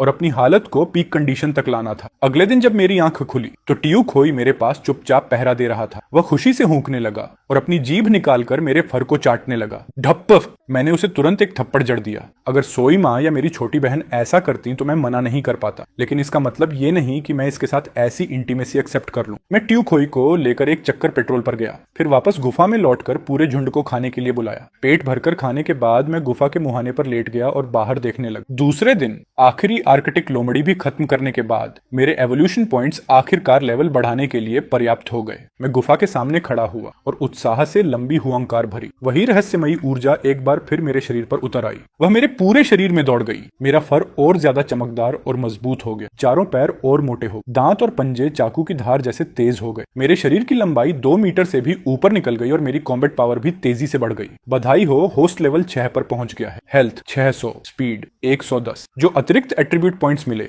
उन्हें मैंने फिर से पूरी तरह स्पीड में डाल दी। अब मेरी स्पीड बढ़कर 120 हो गई। इस वक्त मैं सचमुच आर्कटिक का सबसे ताकतवर भेड़िया कहलाने लायक था। मैंने बाहर फैली काली रात को देखा। देखा और एक बड़ा शिकार करने निकल पड़ा। घुप अंधेरे में मैं तेजी से उस बर्फीली ढलान तक पहुंच गया जहां वह ग्रिजली भालू रहता था। वह झाड़ियों के नीचे कीड़े ढूंढने में व्यस्त था। अचानक उसकी नाक फड़कने लगी। उसे भेड़िए की गंध मिल गई थी। वह मुड़ा और सीधे मेरी तरफ देखने लगा जो बर्फीली ढलान पर खड़ा था। फिर उसने कान फाड़ देने वाली दहाड़ लगाई। उस दहाड़ का मतलब साफ था, दफा हो जा यहां से। उसकी सोच में कोई भी आर्कटिक भेड़िया ऐसी दहाड़ सुनते ही पूंछ दबाकर भाग जाता, लेकिन उसने देखा कि मैं न सिर्फ नहीं भागा बल्कि उसकी तरफ और करीब बढ़ने लगा। ग्रिजली भालू हैरान रह गया। उसे एहसास हुआ कि यह आर्कटिक भेड़िया उसे शिकार समझ रहा है। इसकी इतनी हिम्मत! भालू पूरी तरह आग बबूला हो गया। प्रजाति ग्रिजली भालू, level 10, health 1589, strength 102, high HP, जबरदस्त डिफेंस, खतरनाक स्टेमिना। कम्बैट पावर के मामले में वह लगभग हर स्टेट में मुझसे ऊपर था, लेकिन उसकी स्पीड सिर्फ 41 थी और यही उसकी सबसे बड़ी कमजोरी थी। मैंने दहाड़ लगाई और मौका देखकर पहले हमला कर दिया। करीब 40 मीटर प्रति सेकंड की रफ्तार से मैं बिजली की तरह उसकी ओर झपटा।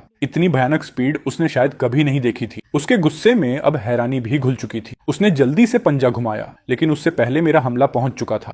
120 स्पीड प्लस 60 स्ट्रेंथ। एक घातक वार सीधा उसके सिर पर पड़ा। उसके माथे पर गहरा जख्म खुल गया और ताजा खून बहने लगा। भालू दर्द से पागलों की तरह दहाड़ उठा। उसे यकीन नहीं हो रहा था कि पहली ही भिड़ंत में वह घायल हो गया। मैं पलटकर पीछे हटा और फिर से उसके शरीर पर पंजा मारा, लेकिन इस बार ज्यादा असर नहीं हुआ। ग्रिजली पहले ही अपना पंजा उठाकर डिफेंस में आ चुका था। मेरी 60 स्ट्रेंथ उसकी मोटी खाल और मजबूत शरीर को पूरी तरह भेद नहीं पा रही थी। उसी समय भालू ने मौका पकड़ लिया। उसका विशाल पंजा मेरे सिर पर टूट पड़ा। मैं तेजी से पलटा और बाल बाल बच गया। उसका वार बर्फ पर पड़ा और वहां एक गहरा गड्ढा बन गया। 100 से ऊपर स्ट्रेंथ वाला यह ग्रिजली वाकई डरावना था। अगर उसका एक भी वार सीधे लग जाता तो शायद मेरी 10 जिंदगियां भी कम पड़ जाती। मुझे लगातार उसे जख्मी करके उसका हेल्थ धीरे धीरे खत्म करना था। मैंने फिर दहाड़ लगाई और दोबारा हमला किया। भालू अपनी लाल आंखों से मुझे घूरता रहा और फिर विशाल पंजा मेरी ओर घुमाया। धड़ाम! भेड़िए का पंजा और भालू का पंजा जोरदार टक्कर से भिड़ गए। उसकी स्ट्रेंथ मुझसे 40 से भी ज्यादा पॉइंट ऊपर थी। उस टक्कर ने मुझे कई मीटर पीछे उछाल दिया। काफी दूर जाकर मैं खुद को संभाल पाया। इस खूनी लड़ाई ने मेरे अंदर छिपी जंगली प्रवृत्ति को पूरी तरह जगा दिया था। जैसे ही उसे बढ़त मिली, भालू तुरंत मेरी तरफ झपटा। मैं तेजी से झुका, उसकी बगल से निकला और उसकी पीठ के पीछे पहुंच गया। फिर एक पंजा, दूसरा पंजा, तीसरा पंजा, लगातार उसके गर्दन और कंधे के पीछे गहरे वार करता गया। 3 से 4 सेंटीमीटर गहरे जख्म खुल गए और खून बहने लगा। भालू लड़खड़ा गया, लगभग बर्फ पर गिर ही पड़ा था। पीठ की जलती हुई पीड़ा ने उसे और ज्यादा पागल बना दिया। इसके बाद दर्जनों राउंड तक खूनी संघर्ष चलता रहा। अब उसके शरीर पर 10 से ज्यादा खुले घाव थे। खून लगातार टपक रहा था और बर्फ को लाल रंग में रंग रहा था, लेकिन उसका हेल्थ पूल अभी भी बेहद मोटा था। उसकी खतरनाक किलिंग इंटेंट जरा भी कम नहीं हुई थी। उसे मानना पड़ा कि यह आर्कटिक भेड़िया सचमुच बेहद ताकतवर था, लेकिन उसके हिसाब से इतना काफी नहीं था कि कोई उसका शिकार कर सके। मेरा शिकार करना चाहता है, अभी बहुत कच्चा है। उसी दबाव के बीच मैंने अपना टैलेंट एक्टिवेट कर दिया, हंटर टैलेंट। मेरी हरी भेड़िया आंखें अचानक खून जैसी लाल चमकने लगी। मेरे चारों पैर और मोटे हो गए, मांसपेशियां उभर आईं। मेरे पंजे लंबे होकर और ज्यादा धारदार बन गए। उन पर मौत जैसी ठंडी धूसर चमक झिलमिलाने लगी। एक गूंजती हुई दहाड़ के साथ मैं धुंधली परछाई बनकर सीधे ग्रिजली की ओर झपटा। मैं पहले से कहीं ज्यादा ताकतवर हो चुका था। ग्रिजली ने मेरे ओरा में आया बदलाव महसूस कर लिया। अब तो उसे मेरा शरीर साफ दिखाई भी नहीं दे रहा था, लेकिन उसके लिए पीछे हटने का रास्ता भी नहीं बचा था। धड़ाम! एक भयानक वार उसके शरीर पर पड़ा। यह ताकत पहले से कहीं ज्यादा थी। भालू गुस्से से दहाड़ा और पूरी शक्ति के साथ जवाबी हमला किया। भालू का पंजा और मेरा पंजा फिर जोरदार टक्कर से भिड़े, लेकिन इस बार मैं हवा में नहीं उड़ा। मैं सिर्फ एक कदम पीछे खिसका, जबकि ग्रिजली भालू भी आधा कदम पीछे खिसक गया। उसे शायद कभी सपने में भी नहीं लगा होगा कि कोई आर्कटिक भेड़िया उसकी बराबरी की ताकत रख सकता है। मेरा बिजली जैसी तेज और बेहद खूंखार हमला फिर से उस पर टूट पड़ा। पहला पंजा सीधा उसकी गर्दन पर लगा और एक इतना गहरा घाव बना दिया कि सफेद हड्डी तक दिखाई देने लगी। दूसरे पंजे ने उसकी पीठ से मांस का बड़ा टुकड़ा उधेड़ दिया। तीसरे पंजे ने उसके पंजे को चीरकर खून से लथपथ कर दी। इसके बाद मैंने लगातार न जाने कितने वार और कर डाले। अब ग्रिजली भालू को पूरे शरीर में सिर्फ असहनीय दर्द ही महसूस हो रहा था। उसकी आंखों के सामने सिर्फ खून ही खून दिखाई दे रहा था। उसने आखिरी बार दहाड़ लगाई। ये उसकी अडिग लड़ने की इच्छा का ऐलान था, लेकिन जब मैं बिजली जैसी स्पीड लेकर एक बार फिर उस पर टूटा तो मेरे पंजे सीधे उसके सिर पर जा लगे और आखिरकार वह हार गया। 600 किलो से भी ज्यादा वजन उसका विशाल शरीर बर्फ पर धड़ाम से गिर पड़ा। गिरने के बाद भी वह भारी भारी सांसें ले रहा था। वह उठने की कोशिश कर रहा था, लेकिन उसका शरीर अब जवाब दे चुका था। खून लगातार बह रहा था। उसकी आंखों में धीरे धीरे मौत का डर भरने लगा। मैं अपनी ठंडी हरी आंखों के साथ उसके सामने पहुंच, फिर बिना किसी हिचकिचाहट के आखिरी वार किया और उसकी बची खुची जीवन शक्ति भी छीन ली। आउ! मेरी भेड़िए वाली हुआंकार रात के अंधेरे को चीरती हुई दूर तक गूंज गई। यह खूनी जीवन मरण का युद्ध आखिरकार समाप्त हो चुका था। उसी समय मेरे सामने सिस्टम की नोटिफिकेशन उभर आई, कमजोर होकर ताकतवर को हराया। खूनी जीवन मरण युद्ध, सटीक डॉज, भीषण लड़ाई, अंतिम विजय, लक्ष्य मृत, बैटल रेटिंग S+, इनाम प्राप्त D रैंक रिकवरी टैलेंट, इनाम प्राप्त एक स्ट्रेंथनिंग सीरम, इनाम प्राप्त 10 एवोल्यूशन पोशन। पहली बार S+ रेटिंग मिलने का इनाम वाकई बहुत जबरदस्त था। रिकवरी टैलेंट D रैंक, घाव भरने की स्पीड कई गुना बढ़ेगी। जहर से इम्यूनिटी, बैक्टीरिया और फंगल इन्फेक्शन से इम्यूनिटी,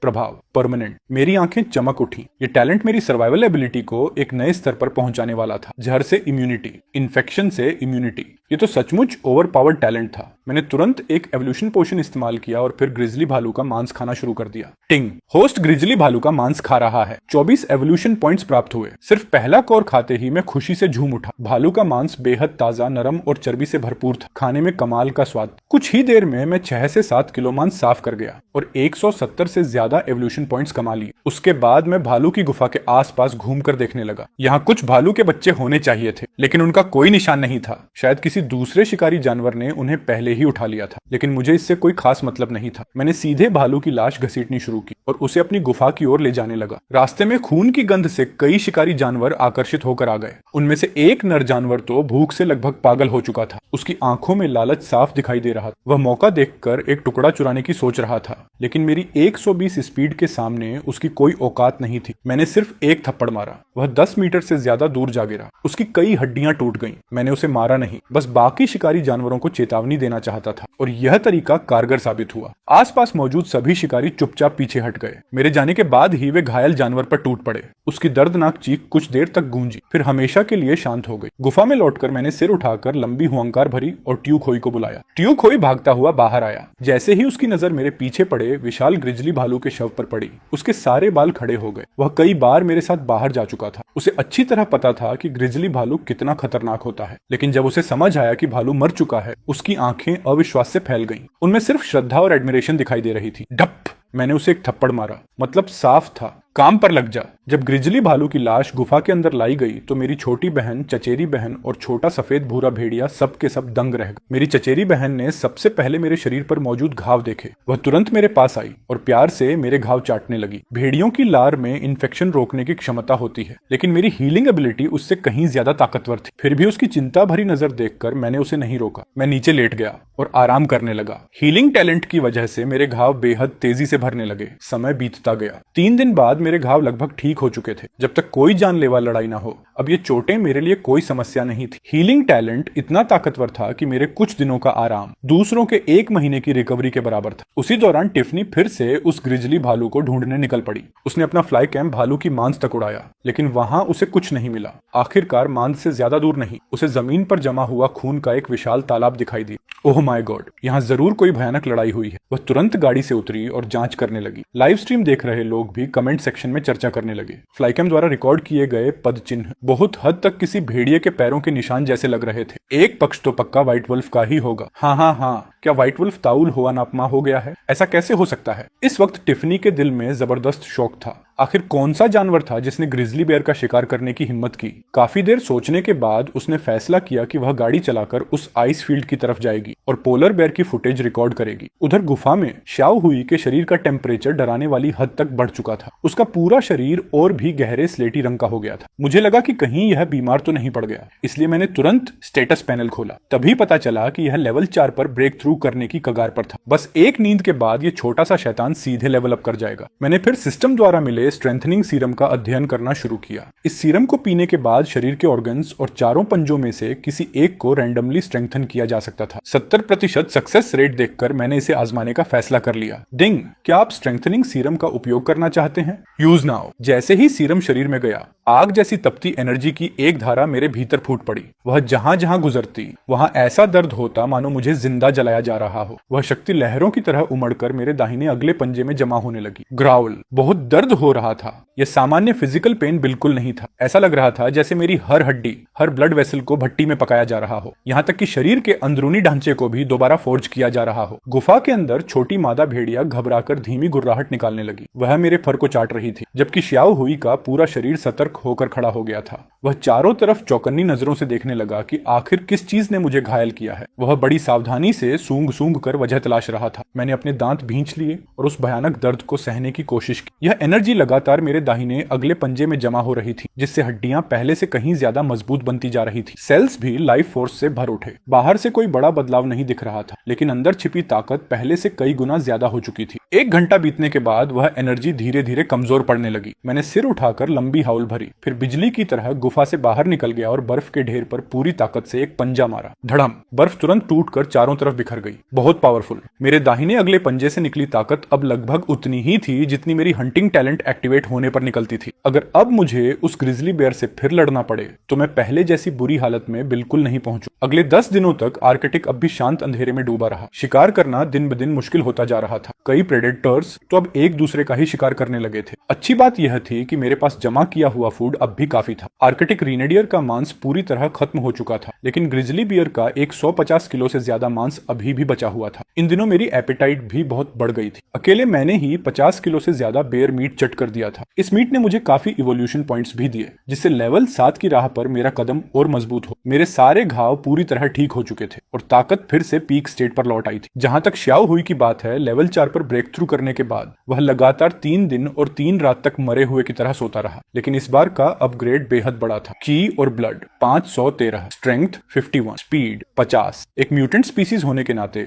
उसके ये स्टैट्स किसी सामान्य लेवल 5 आर्कटिक वुल्फ के बराबर पहुंच चुके थे। अगर अब चाओ हुए अपने वुल्फ फादर से लड़ता तो कम से कम 30% विन रेट जरूर रखता। उसकी असली कॉम्बैट पावर जांचने के लिए आज मैं उसे हंट पर लेकर निकला। शाओहुई को वैंगार्ड की जिम्मेदारी दी गई। अकेले उसने एक फियर्स बीस्ट को हरा दिया और 2 आर्कटिक रैबिट्स भी छीन लाया। जीत की खुशी में वह एक्साइटेड होकर जोर जोर से हाउल करने लगा। एक म्यूटेंट होने के कारण उसकी स्टेमिना और डैमेज रेजिस्टेंस सामान्य आर्कटिक वुल्फ से कहीं ज्यादा थी। गुफा लौटने के बाद शाओहुई ने रैबिट मीट अपनी कजन छोटी मादा भेड़िया और ग्रे व्हाइट वुल्फ कूब के साथ बांट दिया और खुद स्वेच्छा से गार्ड ड्यूटी संभाल ली। मैं गुफा के बाहर लेटा हुआ दूर तक नजरें दौड़ाने लगा। सामने था एक डार्क और bone chilling Arctic. Polar night को शुरू हुए लगभग 1 महीना हो चुका था। बस 2 महीने और फिर सनलाइट दोबारा दिखाई देगी। उस समय माइग्रेटोरी एनिमल्स वापस लौट आएंगे और लाइफ का एक नया ब्रीडिंग साइकिल शुरू होगा। लेकिन उससे पहले आने वाले ये 2 महीने फूड शॉर्टेज की वजह से सभी प्रेडेटर्स के लिए बेहद कठिन साबित होने वाले थे और मुझे इस समय का पूरा फायदा उठाना था। लगातार एवोल्यूशन करते हुए आर्कटिक का ट्रू किंग बनना था। मैं श्याओ हुई को साथ लेकर फिर से इस विशाल स्नोफील्ड पर निकल पड़ा।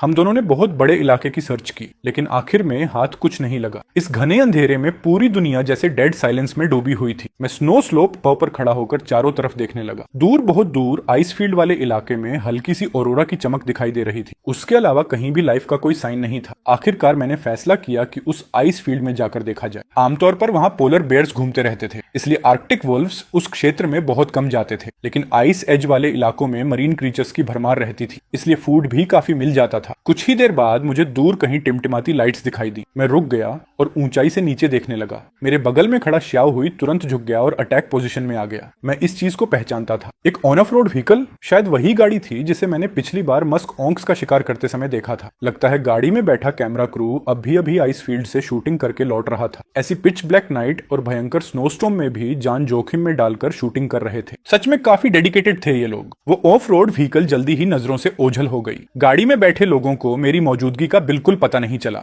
मैं और श्याओ हुई बर्फीली ढलान पर खड़े थे। अंधेरे की ओट मिलने की वजह से हमें देख पाना बेहद मुश्किल था। हम दोनों आइस फील्ड की तरफ बढ़ते रहे और ज्यादा देर नहीं लगी कि वहां पहुंच गए। आइस फील्ड का इलाका बाकी जगहों की तरह पूरी तरह काला नहीं था। आसमान में अनगिनत ऑरोरा चमक रही थी। ऑरोरा के आकार अनगिनत थे, रंग भी बेहद शानदार। लाल, बैंगनी और नीले रंग आपस में घुल मिलकर धीरे धीरे आसमान में तैर रहे। इतना खूबसूरत कि दिल थम जाए। यह सचमुच मदर नेचर की बनाई हुई एक बेमिसाल मास्टरपीस थी। उस शानदार ऑरोरा की रोशनी के नीचे मैंने बर्फ पर एक सील कॉलोनी को आलस से लेटे हुए देखा। ग्रे सील्स लेवल 8, ची और ब्लड 1523। इस सील ग्रुप की ताकत बस ठीक ठाक ही थी। आमतौर पर यह समुद्र में छोटी मछलियां और और झींगे खाते थे। अगर 1-on-1 लड़ाई हो जाए तो मैं आसानी से जीत सकता था, लेकिन ये सील्स बर्फ की दरार के किनारे बहुत पास लेटे हुए थे। अगर मेरा पैर फिसलकर समुद्र में गिर गया तो बड़ी बेइज्जती हो जाएगी। बेहतर यही था कि सावधानी बरती जाए। ये पहली बार था जब श्याओ हुई आइस फील्ड आया था। उसके चेहरे पर एक्साइटमेंट साफ दिखाई दे रही थी। वह कभी बाईं तरफ उछलता, कभी दाईं तरफ। फिर वह बर्फ की एक दरार के पास गया और समुद्र का पानी छककर देखा। पानी इतना खारा था कि उसने तुरंत पीना छोड़ दिया, लेकिन अगले ही पल वह बर्फ पर पेट के बल लेट गया और नीचे तैरती मछलियों को घूरने लगा। उसने एक लंबी हुंकार भरी और पंजा नीचे मारकर कुछ मछलियां पकड़ने की कोशिश की, लेकिन एक भी नहीं पकड़ पाया। गुस्से में उसके गले से गुर्राने की आवाज निकलने लगी। उसकी गुर्राहट सुनकर सातों सील्स उत्सुकता से उसकी तरफ देखने लगे। मैं भी बर्फ की दरार के किनारे पहुंचा और नीचे तैरती मछलियों को देखने लगा। फिर मैंने अचानक अपना पंजा पूरी ताकत से नीचे मारा। मेरे पंजे ने एक मछली की पीठ चीर दी। लाल खून तुरंत पानी में फैल गया। आर्कटिक ओशन की मछलियां बेहद आक्रामक और फुर्तीली होती। शिकार चूक जाना कोई बड़ी बात नहीं थी, लेकिन खून की गंध ने और ज्यादा मछलियों को आकर्षित कर लिया। जब से मैं वुल्फ बनकर पुनर्जन्म लिया था, तब से मैंने कभी मछली का स्वाद नहीं चखा था। मैंने श्याओ हुई को इशारा किया कि वह एक तरफ पहरा दे। फिर मैं पूरी तरह आइस होल पर ध्यान केंद्रित करने लगा। कुछ ही देर बाद लगभग 45 सेंटीमीटर लंबी एक आर्कटिक फिश तैरती हुई आई। मैंने दाहिना पंजा पूरी ताकत से नीचे मारा। पानी में एक छोटा सा व्हर्लपूल बन गया। मेरे तेज पंजे उसकी चमड़ी और शल्कों को चीरते हुए उसके शरीर में ढस गए। मछली पागलों की तरह तड़पने लगी, लेकिन उसकी ताकत धीरे धीरे कम होती गई। मैंने एक और पंजा मारा और उसे खींचकर बाहर निकाल लिया। यह देखकर पास पड़े सील्स की आंखें आश्चर्य से फैल गईं। वैसे ही आर्कटिक वुल्व्स का आइस फील्ड में शिकार करने आना बहुत दुर्लभ था, और यह विशाल आर्कटिक वुल्फ तो मछलियां भी पकड़ रहा था। मैंने मछली का पेट फाड़ा और खाना शुरू कर दिया। डिंग! होस्ट ने फ्रेश आर्कटिक फिश खाई। 4 एवोल्यूशन पॉइंट्स प्राप्त हुए। सिर्फ पहला निवाला खाते ही अच्छे खासे एवोल्यूशन पॉइंट्स मिल गए। मछली का मांस बेहद ताजा और स्वादिष्ट था, नरम, लचीला और हल्का चबाने वाला। स्वाद में आर्कटिक रिनेडियर के मांस से बिल्कुल कम नहीं। मैंने फैसला किया कि कुछ और मछलियां पकड़ी जाएं। फिर मैंने सीधे एवोल्यूशन पोशन की तरह मछली निगलना शुरू कर दिया। डिंग! होस्ट ने फ्रेश आर्कटिक फिश खाई। 11.5 एवोल्यूशन पॉइंट्स प्राप्त हुए। करीब 3 किलो मछली देखते देखते मेरे पेट में पहुंच गई। अब फिश हंटिंग जारी रखनी थी। मैंने खून लगी मछली की खाल आइस होल में फेंक दी ताकि वह बेट का काम करे। कुछ ही देर बाद एक और आर्कटिक फिश वहां आ पहुंची। इस बार मेरा हमला बेहद तेज, सटीक और घातक था। मैंने उसे तुरंत दबोच लिया। उसका आधे से ज्यादा हिस्सा मैंने पहरा दे रहे श्याओ हुई की तरफ फेंक दिया। वह खुशी से कूं कूं करने लगा। फिर लगातार 3 आर्कटिक फिश पकड़ डाली। यह देखकर सील्स भी हैरानी भरी आवाजें निकालने लगे। लेकिन तभी मेरी नजर एक विशाल मछली पर पड़ी। उसकी लंबाई कम से कम 1.3 से 1.4 मीटर थी। वह नॉर्दर्न पाइक जैसी दिख रही थी। लेवल 5, की एंड ब्लड 869, स्ट्रेंथ 56। यह एक बेहद बड़ी और खूंखार शिकारी मछली थी। इसके जबड़ों की काट बेहद खतरनाक थी। मैंने आंखें सिकोड़ ली। यही है मेरा टारगेट। मैंने खून लगी मछली की खाल फिर से पानी में फेंक दी। तेज खून की गंध तुरंत फैल गई। वह नॉर्दर्न पाइक अपनी पूंछ हिलाते हुए सीधे आइस होल की तरफ तैर आई। उसने खाल को मुंह में लिया, फिर थूक दिया और वापस मुड़ने लगी। उसी पल मैंने मौका देखकर अपना दाहिना पंजा पूरी ताकत से नीचे मारा। मेरे तेज पंजे उसकी मोटी शल्कों वाली चमड़ी को चीरते हुए आर पार घुस गए। दर्द से तड़प कर वह पलटी और अपने नुकीले दांतों से मेरे पंजे को काटने दौड़ी, लेकिन उसने सपने में भी नहीं सोचा था कि मेरे पंजे उसकी निचली जबड़े को भी चीर डालेंगे। उसका जबड़ा आर पार छेद कर मेरा पंजा उसमें फंस गया। छपाक छपाक! पानी चारों तरफ उछलने लगा। वह नॉर्दर्न पाइक पागलों की तरह तड़पने लगी। पानी के भीतर 50 से ज्यादा स्ट्रेंथ वाला जीव कोई मामूली चीज नहीं था। मुझे अपना शरीर संभालने के लिए बाएं पंजे से बर्फ पर जोरदार प्रहार करना पड़ा। रस्साकशी जैसी इस लड़ाई के दौरान वह नॉर्दर्न पाइक बार बार अपने नुकीले दांतों से मेरी गर्दन के फर को काटने लगी, लेकिन मेरी चमड़ी बेहद मजबूत और लचीली थी। वह उसे भेद नहीं सकी। फिर भी उसकी बाइट फोर्स इतनी ज्यादा थी कि मुझे दर्द महसूस हुआ। जब वह लगातार काटने में व्यस्त थी, तभी मैंने दाहिने पंजे में पूरी ताकत भर दी। मेरे पूरे शरीर की शक्ति एक साथ फूट पड़ी और मैंने उस 1 मीटर से भी लंबी विशाल नॉर्दर्न पाइक को बेरहमी से आइस होल से बाहर घसीट लिया। ढप्प! पानी से बाहर आते ही वह बेतहाशा तड़पने लगी, लेकिन उसकी ताकतवर पूंछ अब सिर्फ बर्फ और बर्फीले कणों को उड़ाने तक ही सीमित रह गई थी। मैंने अपना दाहिना पंजा उठाया और उसके सिर पर लगातार कई वार की। धड़म धड़म धड़ाम! कुछ ही पलों में वह पूरी तरह निश्चल हो गई। श्याओ हुई ने जब अपने बड़े भाई को इतनी विशाल मछली पकड़ते देखा तो उसकी आंखें फटी की फटी रह गईं। उधर सील्स भी एक दूसरे को अवाक होकर देखने लगे। जाहिर सी बात है, मछली पकड़ना तो सील्स की स्पेशलिटी होती है, लेकिन उनके सामने खड़ा यह आर्कटिक वुल्फ आखिर क्या चीज? ये नॉर्दर्न पाइक करीब करीब 40 से 50 किलो भारी थी। दिखने में काफी बड़ी थी, लेकिन वजन उतना ज्यादा नहीं था। मैंने श्याओ हुई को कहा कि वह मछली को गुफा तक खींच कर ले जाए, लेकिन जैसे ही मैं बर्फीली चट्टान छोड़कर जाने वाला था, मेरी बेहद संवेदनशील सिक्स्थ सेंस अचानक वार्निंग देने लगी। एक भयानक खतरे का एहसास पूरे शरीर में दौड़ गया। लेवल 6 पर ब्रेक थ्रू करने के बाद पहली बार मुझे इतना खतरनाक सिग्नल महसूस हुआ था। मैं तुरंत रुक गया। अगले ही पल सामने मौजूद एक विशाल आइस होल से एक एडल्ट मेल पोलर बेयर बाहर निकला। उसका शरीर बेहद विशाल था और उसे खतरनाक किलिंग इंटेंट निकल रही थी। वह पानी से बाहर आ रहा था और उसके मुंह में 3 मीटर से भी लंबी एक बेलुगा वेल दबी हुई थी। बर्फ पर चढ़ने के बाद उसने वेल की लाश को सीधे बर्फ पर फेंक दी। धड़ाम! भारी शव के गिरते ही पूरी आइस शीट हिल उठी। Adult mail polar bear, level 6, की and blood 2651, strength 169, defence 167, speed 69। बहुत ज्यादा पावरफुल। अब समझ आया कि मुझे इतना खतरनाक एहसास क्यों हो रहा था। ये पोलर बेयर उस ग्रिजली बेयर से कई गुना ज्यादा ताकतवर था जिसे मैंने कुछ समय पहले मारा था। यह जमीन पर भी खतरनाक था और पानी में भी बेमिसाल। स्टेमिना, स्ट्रेंथ और डिफेंस तीनों में इसे लगभग इनविंसिबल कहा जा सकता था। वाकई यह नेचर का फेवर्ड क्रिएचर था। हालांकि आज इस पोलर बेयर ने बेलुगा वेल का शिकार किया था, इसलिए इसकी काफी एनर्जी खर्च हो चुकी थी। उसने हमारी नॉर्दर्न पाइक भी देखी, लेकिन वह समझ गया कि उसका टारगेट हम नहीं है, इसलिए उसने हमारी तरफ ध्यान तक नहीं दिया। वह सीधे वेल की लाश पर चढ़ गया और उसे खाने लगा। मैंने राहत की सांस ली। फिर श्याओ हुई को इशारा किया कि मछली मुंह में दबाकर पीछे हट जाए। श्याओ हुई ने अपने कांपते शरीर को मुश्किल से संभाला। उसने मछली को मजबूती से पकड़ा और धीरे धीरे पीछे हटने लगा। मैं भी जान बचाकर भागा नहीं। एक वजह यह थी कि मेरी स्पीड पोलर बियर से ज्यादा नहीं थी। दूसरी वजह यह थी कि वाइल्ड नेचर में कभी भी डर जाहिर नहीं करना चाहिए, वरना सामने वाले शिकारी की हंटिंग इंस्टिंक्ट जाग सकती है। गुफा लौटते समय श्याओ हुई ने हीरो बनने की कोशिश की। वह अकेले नॉर्दर्न पाइक को पहाड़ पर खींचकर ले जाना चाहता था, लेकिन चाहे जितनी कोशिश कर ले सफल नहीं हुआ। आखिर में उसका पैर फिसल गया और वह मुंह के बल गिर पड़ा। उसके मुंह में बर्फ भर गई। आखिरकार मछली मुझे ही खींचकर लानी पड़ी। गुफा पहुंचने के बाद मैंने करीब 7 से 8 किलो ताजा फिश मीट निकालकर cousin wolf, little female wolf और व्हाइट ग्रे वुल्फ कूब के सामने डाल दी। लेकिन आज तीनों ने पहले ही ग्रिजली बियर का मांस भरपेट खा रखा था। सबके पेट गोल मटोल होकर फूल गए थे, इसलिए वे सिर्फ मछली को सूंघ कर देखने लगे।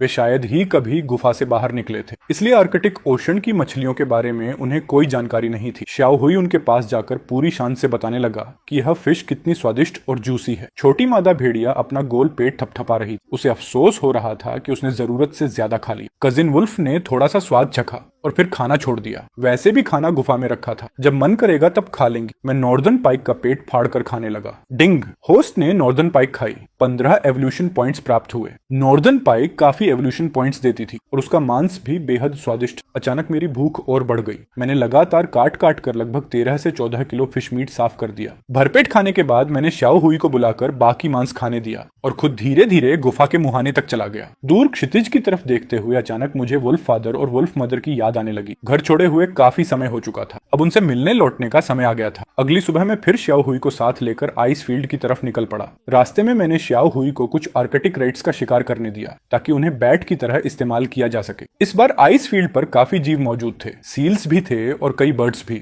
लेकिन उनका शिकार करना आसान नहीं था। जो जीव इतनी लंबी पोलर नाइट में जिंदा बचे थे वे सभी बेहद सतर्क। मैंने चारों तरफ नजर दौड़ाई। पोलर बियर कहीं दिखाई नहीं दिया। मैंने श्याओ हुई को पहरा देने को कहा और खुद फिश हंटिंग शुरू कर दी। मैंने आर्कटिक राइट का पेट चीरकर उसे आइस होल में फेंक दिया। खून की तेज गंध तुरंत फैल गई। कुछ ही देर में कई मछलियां वहां पहुंच गईं और चारे के लिए लड़ने लगी। मैं धैर्य से सही मौके का इंतजार करता रहा। फिर अचानक पंजा मारा और लगभग 60 से 70 सेंटीमीटर लंबी एक नॉर्दर्न पाइक बाहर खींच ली। इसके बाद मैंने सिर उठाकर आसपास देखा। बर्फ पर काफी मरीन गार्बेज जमा था। दुनिया के अलग अलग समुद्रों से बहकर आया कचरा यहाँ पहुंचकर मोटी बर्फ में फंस गया था। मैंने सूंघते सूंघते एक छोटी फिशिंग नेट निकाल ली। वह अभी भी काफी सही हालत में थी। मछलियां ढोने के लिए यह नेट बहुत काम की चीज थी। सिर्फ मुंह से उठाने की तुलना में इससे कहीं ज्यादा मछलियां ले जाई जा सकती थी। नेट लेकर मैं वापस आइस होल के पास पहुंचा और दोबारा फिश हंटिंग शुरू कर दी। 2 घंटे भी नहीं बीते थे कि मेरा हार्वेस्ट पूरा हो गया। मैंने कुल 7 बड़ी छोटी मछलियां पकड़ ली। सभी को मिलाकर वजन 35 किलो से भी ज्यादा था। अगर यह सब वुल्फ फादर और वुल्फ मदर के लिए गिफ्ट बनाकर ले जाऊं तो उन्हें जरूर बड़ा सरप्राइज मिलेगा। दाना खत्म होने के बाद मैंने श्याओ हुई को फिशिंग नेट का किनारा मुंह में पकड़कर खींचना सिखाया। उसकी बुद्धि सामान्य भेड़ियों से कहीं ज्यादा थी। बस कुछ बार देखकर ही श्याओ हुई ने यह ट्रिक सीख ली। वह हैरान था कि सिर्फ एक पतली सी रस्सी मुंह में पकड़कर इतनी सारी मछलियों को घसीटा जा सकता है। उसके छोटे से दिमाग में मानो एक बिल्कुल नई दुनिया का दरवाजा खुल गया हो। वापसी के रास्ते में हमें कोई पोलर बेयर नहीं मिला। चारों तरफ मौत जैसी खामोशी पसरी हुई थी। यह उन तमाम प्रेडेटर्स की दयनीय हालत दिखा रही थी। उनमें से ज्यादातर अपनी ताकत बचाने के लिए गुफाओं में पड़े पड़े बस किसी उम्मीद का इंतजार कर रहे थे, उस हल्की सी रोशनी का इंतजार जो एक दिन फिर आसमान में दिखाई देगी। थोड़ा हिसाब लगाया तो पता चला कि लगभग 1 महीने बाद इस इलाके की पोलर नाइट खत्म हो जाएगी। ज्यादा देर नहीं लगी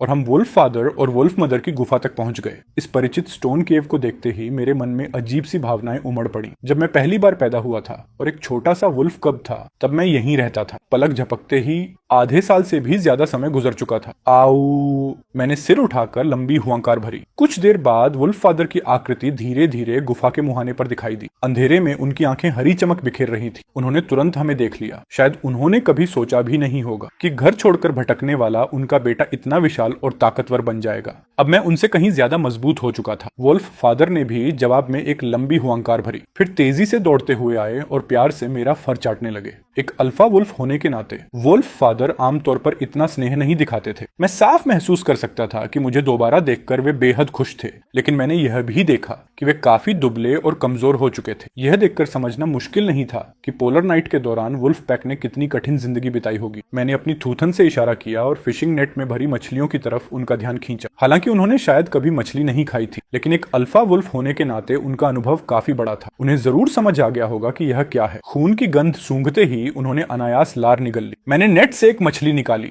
और उनके सामने फेंक दी। वुल्फ फादर ने उसे पकड़ने की कोशिश की, लेकिन फिसलन भरे शल्कों की वजह से ठीक से काट नहीं पाए। आखिर उन्होंने फटे हुए पेट वाले हिस्से से एक बड़ा टुकड़ा नोच लिया। जैसे ही ताजा फिश मीट का स्वाद उनकी जीभ पर पहुंचा, उनकी आंखें चमक उठी। आर्कटिक में इतने साल बिताने के बाद भी उन्होंने शायद ऐसा स्वाद कभी नहीं चखा था। लेकिन अगले ही पल एक फिश बोन उनके गले में अटक गई। उन्हें मजबूर होकर उसे बाहर थूकना पड़ा। तभी बेवकूफ श्याओ हुई धीरे धीरे पास आया। वह वुल्फ फादर को सिखाना चाहता था कि मछली खाते समय कांटे अलग कैसे किए जाते हैं। ढप! मैंने तुरंत उसे एक पंजा मार दिया और चुपचाप लेटने का इशारा किया। आखिर वुल्फ फादर अल्फा वुल्फ थे, उन्हें भी अपनी इज्जत रखनी। इस बेवकूफ श्याओ हुई को बीच में बोलने देने से अच्छा था कि वे खुद सीख लें। वुल्फ फादर ने हमें गुफा के अंदर आने का संकेत दिया। अंदर पहुंचते ही मैंने देखा कि बाकी वुल्फ्स गहरी नींद में पड़े हुए थे। उनकी हालत बेहद खराब थी। चेहरों पर थकान और निराशा साफ दिखाई दे रही थी। यहाँ तक कि 2 वुल्फ्स के शरीर पर अभी भी अधखुले घाव थे, जिनसे खून रिस रहा था। ये देखकर मेरा उत्साह तुरंत कम हो गया। मेरे मन में सवाल उठा, क्या मेरे जाने के बाद सच में कोई खतरनाक शिकारी वुल्फ पैक पर हमला करने आया था? बहुत जल्दी मुझे वुल्फ मदर भी दिखाई दी। उनकी हालत भी वुल्फ फादर जैसी ही थी। वे काफी कमजोर और दुबली हो चुकी थी। उनका चमकदार फर भी अपनी पुरानी रौनक खो चुका था। उन्हें इस हालत में देखकर मेरे दिल में दर्द उठ गया। वुल्फ मदर की नींद खुली। जैसे ही उन्होंने मुझे देखा, खुशी से हल्की आवाज निकाली और दौड़कर मेरे पास आ गई। फिर प्यार से मेरा फर चाटने लगी। उन्हें लगा कि शायद मैं भी भूखा रहा हूँ। उन्होंने हल्की गुर्राहट की और मुझे अपने सोने वाली जगह तक ले गई। फिर पंजों से खोदकर कुछ मोटे ताजे फील्ड माइस और कुछ काले रंग के बेरीज निकालकर मेरे सामने रख दी। इस बर्फीली पोलर नाइट में शायद यही उनका आखिरी बचा हुआ फूड रिजर्व था। इन चीजों में उनके सारे मातृत्व और प्यार की गर्माहट छिपी हुई थी। मेरी आंखें नम हो गईं। मैं बेहद भावुक हो उठा। मैंने मना नहीं किया, चुपचाप एक काला बेरी खा लिया। डिंग! होस्ट ने ब्लैक बेरी अब्सॉर्ब की। 6 एवोल्यूशन पॉइंट्स प्राप्त हुए। अरे, यह भी काम करता है। लगता है एवोल्यूशन पॉइंट्स सिर्फ मीट खाने से ही नहीं मिलते, वाइल्ड फ्रूट्स और प्लांट्स खाने से भी मिल सकते हैं। मैंने तुरंत कुछ और बेरीज खा ली। इवोल्यूशन पॉइंट्स लगातार बढ़ने लगे। उसी समय श्याओ हुई घसीटते हुए फिशिंग नेट गुफा के अंदर ले आया। मैंने हल्की गुर्राहट करके वुल्फ मदर को बताया कि मैं उनके लिए एक शानदार गिफ्ट लाया हूँ। श्याओ हुई ने नेट को उनके सामने खींच कर रख दिया। सारी मछलियां पहले ही मेरे पंजों से मारी जा चुकी थी। उनसे ताजा खून और फिश स्मेल की तेज गंध निकल रही थी। यही गंध गुफा में सो रहे आर्कटिक वुल्व्स को जगा गई। एक एक करके सभी वुल्व्स उठ बैठे। उनकी आंखें हेडलाइट्स की तरह चमकने लगी। कई दिनों की भूख झेलने के बाद ये खून की गंध उनके लिए दुनिया की सबसे लुभावनी खुशबू बन चुकी थी। तुरंत गुर्राहट की आवाजें गूंजने लगी। वुल्फ फादर ने अपने नुकीले दांत दिखाते हुए भूखे वुल्व्स को घूरा। उनकी अल्फा ऑरा पूरी तरह फूट पड़ी। तभी जाकर बाकी वुल्व्स थोड़ा पीछे हटे और शांत हुए। कुछ समय पहले बेहद भूख से मजबूर होकर वुल्फ पैक ने ग्रिजली बेयर का शिकार करने की कोशिश की थी, जो गलती से उनके टेरिटरी में आ गया था। लेकिन शिकार सफल नहीं हुआ। उल्टा ग्रिजली बियर को तो वे मार नहीं पाए और पैक के 2 वुल्फ्स गंभीर रूप से घायल हो गए। मुसीबत पर मुसीबत टूट पड़ी थी और पहले से ही कमजोर वुल्फ पैक को ऐसी हालत में पहुंचा दिया था जैसे काटने के लिए रखी गई मछली। मैंने तुरंत एक नॉर्दर्न पाइक और सबसे मोटी ताजी मछली उठाई और वुल्फ फादर तथा वुल्फ मदर के सामने रख दी। बाकी मछलियों का फैसला वुल्फ फादर ने किया। उन्होंने एक मछली अलग रख ली ताकि बाद में फूड रिजर्व के तौर पर इस्तेमाल की जा सके। बाकी मछलियां पैक के सदस्यों में बांट दी गई। 2 बीटा वुल्फ्स को एक एक मछली मिली। आखिरी 2 मछलियां 4 ओमेगा वुल्फ्स के सामने फेंकी गईं और तुरंत खाने के लिए भयंकर फाइट शुरू हो गई। 2 घायल ओमेगा वुल्फ्स तुरंत पीछे धकेल दिए गए। वे बस एक कोने में पड़े कराहते रह गए। वोल्फ मदर की आंखों में साफ हैरानी दिखाई दे रही। इतनी कठिन पोलर नाइट के दौरान भी उनका बेटा इतना सारा फूड शिकार करके ला सकता था। उन्होंने प्यार से फिर मेरा फर चाटना शुरू कर दिया। आखिरकार उनकी नजर मछलियों पर गई। उन्होंने पंजे से मछली का पेट चीर दिया। जैसे ही मीठा और ताजा फिश मीट उनके मुंह में गया, उनकी आंखें चमक उठी। वुल्फ फादर भी पास आकर खाने लगे। उन्होंने खास तौर पर कम कांटों और कम शल्क वाले हिस्से वुल्फ मदर के लिए छोड़ दिए। ताजी फिश मीट की खुशबू और वुल्फ्स के खाने की आवाज पूरे केव में गूंजने लगी। जिसे भी हिस्सा मिला उसने सब कुछ साफ कर दिया, कुछ भी नहीं छोड़ा, यहाँ तक कि फिश बोन्स भी चबा गए। जल्द ही वुल्फ फादर और वुल्फ मदर दोनों पेट भरकर खा चुके थे। इस शानदार फिश फीस्ट ने पूरे पैक के ऊपर छाई उदासी को साफ कर दिया। वुल्फ मदर ने धीरे से 2 बार गुर्राहट की। उनकी आंखें ममता और गर्व से भरी हुई थी। उन्होंने महसूस किया कि घर छोड़ने के बाद मैं कितना बड़ा हो चुका था। अब मैं वुल्फ फादर से भी एक साइज बड़ा था। अगर पूंछ जोड़ दी जाए तो मेरी लंबाई लगभग 2.5 मीटर तक पहुंचती थी। इतना विशाल आर्कटिक वुल्फ बेहद दुर्लभ था। वुल्फ मदर हल्की गुर्राहट के जरिए मुझसे बातें करने लगी। उन्होंने लिटिल सिस्टर वुल्फ और बाकी बच्चों के बारे में पूछा। साथ ही यह भी पूछा कि मैंने इतनी सारी मछलियां आखिर कहां से पकड़ी। मैंने धैर्य से एक एक बात समझाई, लेकिन सच्चाई यह थी कि वुल्फ फादर और वुल्फ मदर खुद ये मछलियां कभी नहीं पकड़ सकते थे। मछली पकड़ने के लिए सिर्फ खून की गंध को बैट बनाना ही काफी नहीं था। उसके लिए मेरे दाहिने पंजे जैसी तेज और ताकतवर क्लॉ भी चाहिए थी। बातचीत खत्म होने के बाद वुल्फ फादर गुफा के बाहर पेट्रोल पर चले गए। उधर श्याओ हुई धीरे धीरे ओमेगा वुल्वस के पास पहुंचा। अब उसका शरीर सिर्फ वुल्फ फादर से छोटा था। वह लगभग बीटा वुल्फ्स के बराबर दिखाई देता था। उसने चारों तरफ नजर दौड़ाई, फिर ग्रे व्हाइट वुल्फ मदर और दूसरे घायल वुल्फ को घूरने लगा। ये दोनों पैक के सबसे कमजोर सदस्य थे, ऊपर से घायल भी थे। फिर श्याओ हुई उन 2 स्वस्थ ओमेगा वुल्फ्स के पास गया,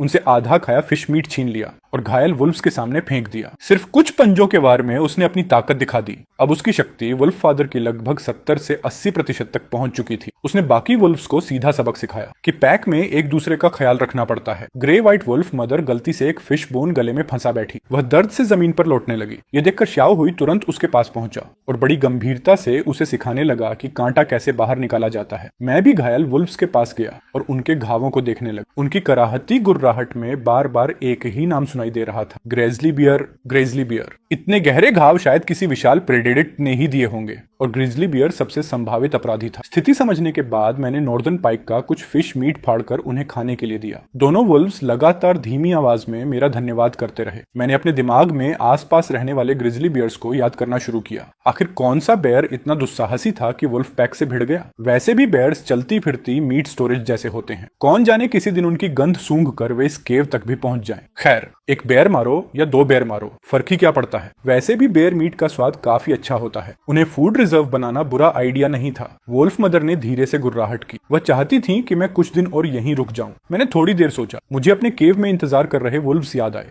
आखिरकार मैंने विनम्रता से मना कर दिया, लेकिन मन ही मन तय कर लिया कि भविष्य में मैं अक्सर वापस आकर अपने परिवार से मिलता रहूंगा। कुछ देर बाद वुल्फ फादर भी पेट्रोल से लौट आए। मैं श्याओ हुई को साथ लेकर उनसे विदा लेने गया। वुल्फ फादर और वुल्फ मदर दोनों ने लंबी हुंकार भरी। उनकी आवाज में बिछड़ने का दुख था, लेकिन साथ ही गर्व भी था। उन्हें अपने बेटे पर गर्व था और वापसी का रास्ता अब भी पहले की तरह खामोश। 100 मील के दायरे में यहाँ बड़े नाम वाले प्रेडेटर्स ज्यादा नहीं थे। कुल 9 वुल्फ पैक्स और 5 ग्रिजली बेयर। इलाके की सीमा पर मौजूद एक बड़े वुल्फ पैक को छोड़ दिया जाए तो बाकी कोई खास खतरा नहीं। जहाँ तक ग्रिजली बियर्स की बात थी, वे इस इलाके में अक्सर दिखाई देते थे। फिलहाल मैं एक फीमेल ग्रिजली बियर को मार चुका था, मतलब अब सिर्फ 4 बची थी। घाव भरने और स्ट्रेंथ बढ़ने के बाद मेरी आंखों में खतरनाक चमक उभर आई। सच कहूं तो अब मेरा मन कर रहा था कि एक और ग्रिजली बियर ढूंढकर अपनी कॉम्बैट पावर टेस्ट करूं। गुफा लौटकर देखा तो लिटिल सिस्टर वुल्फ और ग्रे व्हाइट वुल्फ कब फिर से लड़ रहे थे। लिटिल सिस्टर वुल्फ अभी तक पिछली बात को लेकर नाराज थी, इसलिए मौका मिलते ही भिड़ गई। लड़ाई के दौरान उसने अपनी हंटिंग स्किल्स काफी अच्छी तरह इस्तेमाल की। अब उसमें सचमुच एक शिकारी भेड़िए की झलक दिखने लगी थी। गुर्रर। लिटिल सिस्टर वुल्फ ने शरीर नीचे झुकाकर हमला बचाया, फिर अगले पंजे से जोरदार थप्पड़ ग्रे व्हाइट वुल्फ कब के पेट पर जड़ दिया। सिर लोहे का, कमर और पेट कमजोर। भेड़ियों में पेट हमेशा सबसे कमजोर हिस्सा होता है। पेट पर हमला होते ही ग्रे व्हाइट वुल्फ कब ज्यादा देर टिक नहीं पाया। कुछ ही पलों में लिटिल सिस्टर वुल्फ ने उसे जमीन पर गिरा दिया। उसके छोटे छोटे दांत सीधे उसकी गर्दन पर टिक गए। ग्रे व्हाइट वुल्फ कब डर के मारे तुरंत कूं-कूं करके दया मांगने लगा। जैसे ही उसने माफी मांगी, लिटिल सिस्टर वुल्फ की आंखों में जीत का घमंड चमक उठा, लेकिन तभी उसने मुझे लौटते हुए देख लिया। अब ग्रे व्हाइट वुल्फ कब और भी जोर जोर से रोने लगा, जैसे मैं ही उसे तंग कर रहा हूँ। उसकी यह हरकत लिटिल सिस्टर वुल्फ को और चिढ़ा गई। उसने फिर 2-3 जोरदार थप्पड़ और जड़ दिए, मानो कह रही हो, ड्रामा बंद कर, मैंने पूरी घटना देखी, लेकिन बीच में नहीं पड़ा। बच्चों का आपस में लड़ना बिल्कुल सामान्य बात थी। बेहतर है ताकत का फर्क बचपन में ही साफ हो जाए, वरना बड़े होकर अल्फा पोजीशन के लिए सिर फोड़ युद्ध करना पड़ता है। बेचारा ग्रे व्हाइट वुल्फ कब आजाद होते ही धीरे धीरे शाओहुई की तरफ चल पड़ा। उसके छोटे से दिमाग में एक अजीब लॉजिक था। हालांकि शाओहुई उसे अक्सर डराता था, लेकिन वही उसके साथ सबसे ज्यादा खेलता भी था। उधर लिटिल सिस्टर वुल्फ की स्मेल सेंस हमेशा से तेज थी। मेरे शरीर पर वुल्फ मदर की गंध सूंघते ही उसकी आंखें चमक उठी। वह खुशी से चिल्लाने लगी, फिर गुर्राकर इशारा किया कि अगली बार वह भी वुल्फ मदर से मिलने जाना चाहती। मैंने प्यार से उसका सिर सहलाया और वादा किया कि अगली बार उसे जरूर साथ ले जाऊंगा। अगले दिन पोलर नाइट की बर्फीली हवाएं फिर से चीखने लगी। तेज बर्फीला तूफान चारों तरफ स्नो उड़ाने लगा। ऐसे मौसम में बाहर निकलना बिल्कुल सही नहीं था। कड़ाके की ठंड और बेहद कठोर वातावरण। डिंग, होस्ट की स्टेमिना कंजम्पशन दोगुनी हो गई है, कृपया एनर्जी बचाकर उपयोग करें। काफी समय बाद सिस्टम नोटिफिकेशन फिर सुनाई दी। मौका देखकर मैंने वुल्फ्स के स्टेटस पैनल भी देख ली। कजिन वुल्फ अब लेवल 4 के काफी करीब पहुंच चुकी थी। लगभग 1-2 महीने में उसका ब्रेक थ्रू हो सकता था। शाओहुई अभी भी लेवल 5 से काफी दूर था, लेकिन वह एक म्यूटेंट स्पीसीज था। एक बार लेवल 5 पर पहुंच गया तो शायद वुल्फ फादर को भी आसानी से कुचल देगा। लेकिन सबसे तेज ग्रोथ मेरी ही थी। ग्रिजली बियर हंट से लेकर अब तक जमा किए गए इवोल्यूशन पॉइंट्स तेजी से बढ़ रहे थे। मैं लेवल 7 के बेहद करीब पहुंच चुका था। लिनमो species arctic wolf level 6। Level up requirement 640 evolution point. खियन blood 6000। Speed 120। Evolution points 593। Talent hunting D grade. Talent healing D grade. Level up के लिए अब 50 से भी कम इवोल्यूशन पॉइंट्स की जरूरत थी। मैंने हल्की गुर्राहट करके सभी वुल्फ्स को खाने के लिए बुलाया। गुफा में अभी भी लगभग 150 किलो ग्रिजली बेयर मीट और 10 किलो नॉर्दर्न पाइक बची हुई थी, लेकिन मैंने ग्रिजली बेयर खाना बंद कर दिया था क्योंकि उससे मिलने वाले एवोल्यूशन पॉइंट्स घटकर सिर्फ 0.1 रह गए थे, जबकि नॉर्दर्न पाइक अभी भी कुछ अच्छे पॉइंट्स दे रही थी। बर्फ में जमी रहने की वजह से फिश मीट पूरी तरह फ्रेश थी। जैसे ही मैंने मछली का टुकड़ा निगला, सिस्टम नोटिफिकेशन तुरंत सामने आ गई। डिंग, होस्ट ने नॉर्दर्न पाइक खाई। 4 एवोल्यूशन पॉइंट्स प्राप्त हुए। लगभग 5 से 6 किलो नॉर्दर्न पाइक खाने से मुझे 20 से ज्यादा एवोल्यूशन पॉइंट्स मिल गए। अगले 3 दिन यूं ही गुजर गए। आखिरकार बर्फीला तूफान रुक गया। मैं शाओहुई को लेकर गुफा से बाहर निकला। एक तरफ शिकार ढूंढ रहा था और दूसरी तरफ ग्रिजली बियर्स का पता भी लगा रहा था। लगभग 1 घंटे बाद मुझे एक बेयर डेन मिल गई। वह एक ऐसी फीमेल ग्रिजली बेयर थी जिसने कभी बच्चे नहीं दिए थे। पोलर नाइट शुरू होने से पहले उसने काफी फूड जमा कर लिया था और अब विंटर हिबरनेशन में जाकर इस लंबे अंधेरे दौर को पार करने की कोशिश कर रही थी। इस ग्रिजली बियर का इलाका वुल्फ फादर और वुल्फ मदर से काफी दूर था। यकीनन यही वो बेयर नहीं थी जिसने वुल्फ पैक से लड़ाई की थी। मैंने तलाश जारी रखी। रास्ते में एक लोन वुल्फ दिखाई दिया जो अकेला भटक रहा था। उसका शरीर लगभग मेरे कजन वुल्फ जितना ही था। शायद कोई 2 साल का जवान वुल्फ था, लेकिन उसकी हालत बेहद खराब थी। हड्डियां तक दिखाई दे रही थी। गीला फर शरीर से चिपका हुआ था। उसकी पुरानी चमक पूरी तरह गायब हो चुकी थी। फिर भी चाहे वह कितना भी कमजोर क्यों न दिख रहा हो, जैसे ही उसने हमें देखा उसकी आंखों में खतरनाक चमक उभर आई। वह तुरंत पीछे हट गया और डिफेंसिव स्टांस में आ गया। लगता था उसने जंगल का एक नियम अच्छी तरह सीख लिया था। इस बेरहम दुनिया में दया मांगने वालों के लिए कोई जगह नहीं होती। जिंदा रहना है तो दांत और पंजे दिखाने पड़ते हैं। मुझे और शाओहुई को उसमें कोई दिलचस्पी नहीं थी। हमने बस एक नजर डाली और आगे बढ़ गए, लेकिन हमें नहीं पता था कि जैसे ही हमने पीठ फेरी, झाड़ियों में एक और परछाई छिपी हुई थी। वह भी भूख से बेहाल थी। वह जमीन से चिपक कर धीरे धीरे उस जवान वुल्फ की तरफ बढ़ रही थी। उसकी आंखों में ठंडी किलिंग इंटेंट चमक रही थी। उधर मैं अपनी हंट जारी रखे हुए था। जल्द ही मुझे 2 और ग्रिजली बियर्स की गंध मिली। उनमें से एक काफी शांत स्वभाव का मेल बियर था। वह अपनी गुफा के आसपास मॉस और इंसेक्ट्स इकट्ठा कर रहा था, शायद बिस्तर बनाने के लिए। लेकिन दूसरा ग्रिजली बियर लेवल 12 का था। उसके विशाल शरीर पर अनगिनत बाइट मार्क्स और क्लॉ मार्क्स थे। फिर भी उसकी मशहूर मोटी चमड़ी और चर्बी ने लगभग सारे घाव रोक रखे थे। कोई भी घाव अंदर तक नहीं पहुंचा था। वह इस समय किसी शिकार को चबा रहा था। लेकिन सबसे ज्यादा ध्यान खींचने वाली चीज कुछ और थी। उसकी गुफा के बाहर एक आर्कटिक वुल्फ का कंकाल पड़ा था। मांस पूरी तरह खाया जा चुका था, बस फर और चमड़ी के चिथड़े बचे थे। यह दृश्य देखते ही मुझे समझ आ गया, यही वह ग्रिजली बियर थी जिसका जिक्र वुल्फ पैक कर रहा था। उसका इलाका वुल्फ फादर की टेरिटरी के बिल्कुल पास था। किसी बेयर का सीधे टेरिटरी में घुसना खुली चुनौती देने जैसा था। मैं ऊंचाई पर खड़ा होकर काफी देर तक उसे देखता रहा। यह अनुभवी मॉन्स्टर फिलहाल अपनी पीक कंडीशन में था, इसलिए मैंने जल्दबाजी न करने का फैसला किया, लेकिन सिर्फ इसीलिए कि मैं शांत खड़ा था। इसका मतलब यह नहीं था कि बेयर भी शांत रहने वाली थी। अचानक उसकी बेहद तेज स्मेल सेंस ने हवा में कुछ पकड़ लिया। उसने तुरंत अपना विशाल सिर उठाया और मुझे स्नो स्लोप पर खड़ा देख ली। पता नहीं वजह क्या थी, शायद वुल्फ पैक के साथ उसकी पुरानी लड़ाई या कोई और कारण, लेकिन यह बेयर आर्कटिक वुल्फ्स यानी कोल से गहरी नफरत करती थी। एक कान फाड़ देने वाली दहाड़ के साथ वह पागलों की तरह गुर्राई, यहाँ तक कि आधा खाया शिकार भी छोड़ दिया और सीधे मेरी तरफ दौड़ पड़ी। सामान्य तौर पर सिर्फ वुल्फ पैक से लड़ने भर से कोई इतना पागल नहीं होता, लेकिन मैंने भी पीछे हटने का इरादा नहीं किया। मेरी आंखों में ठंडी क्रूरता चमक उठी। स्वर्ग का रास्ता खुला था, तू गया नहीं। नरक का दरवाजा बंद था, फिर भी सिर मारकर आ गया। मैंने गुर्रा कर श्याओ हुई को दूर हटने का इशारा किया। घने अंधेरे में एक खूनी बैटल शुरू हो चुकी थी। बेयर गरजते हुए तेजी से ऊपर चढ़ रही थी। उसकी आंखों में जलती हुई नफरत साफ दिखाई दे रही थी। तभी मुझे सच्चाई समझ आई। कुछ समय पहले जिस फीमेल ग्रिजली बियर को मैंने मारा था, वह इसी बेयर की साथी थी या उस खूनी जगह तक पहुंची थी। उसने वहां छोड़ी गई गंध सूंघी थी और अब वह मुझे पहचान चुकी थी। बेयर्स बहुत लंबे समय तक दुश्मनी याद रखते हैं। उसकी नफरत सिर्फ अपनी साथी की मौत के लिए नहीं थी, बल्कि उस बच्चे के लिए भी थी जो लगभग मर ही गया था। अपने खून से जुड़े बच्चों की रक्षा करना हर नर जीव की जन्मजात प्रवृत्ति होती है। बियर पागलों की तरह स्नो स्लोप पर चढ़ती आई। जब उसने देखा कि मैं भाग नहीं रहा, तो वह पिछले पैरों पर खड़ी हो गई और अपने विशाल पंजों से मुझ पर टूट पड़ी। धड़ाम! उसका भारी पंजा बर्फीली ढलान पर गिरा। बर्फ और बर्फीले टुकड़े चारों तरफ उड़ गए, लेकिन जब स्नोडस्ट बैठी, मैं वहां नहीं था। अगले ही पल बियर की पीठ पर एक घातक वार पड़ा। मेरे तेज पंजों ने उसका मांस चीर डाला। ताजा खून फव्वारे की तरह बाहर निकला। बियर तुरंत पलटी। उसकी आंखों में हैरानी साफ थी। मेरी स्पीड इतनी ज्यादा थी कि उसे पता ही नहीं चला मैं कब उसके पीछे पहुंच गया। 30 मीटर प्रति सेकंड से ज्यादा स्पीड के साथ मैंने फिर पंजा उसकी आंखों की तरफ घुमाया। बियर की रिफ्लेक्सेस बेहद तेज थी। वह सहज रूप से सिर झुका गई, लेकिन फिर भी उसके सिर पर गहरी खूनी लकीरें बन गई। बियर पागलों की तरह हवा सूंघने लगी। असल में बेयर्स की स्मेल सेंस वुल्फ से भी बेहतर होती है। आज वह बार बार 2 अलग अलग गंधों की पुष्टि कर रही थी। कुछ देर बाद उसे आखिर यकीन हो गया, यही वही वुल्फ था। वह दोबारा अपने पिछले पैरों पर खड़ी हुई। 2 मीटर से भी ऊंचा शरीर, चेहरे पर बहता खून। वह बेहद डरावनी लग रही थी। उसकी नफरत अब पहले से भी ज्यादा भड़क चुकी थी। ग्रिजली बियर्स ओमनिवोस होती, कई बार उन्हें शिकार करने की जरूरत भी नहीं पड़ती,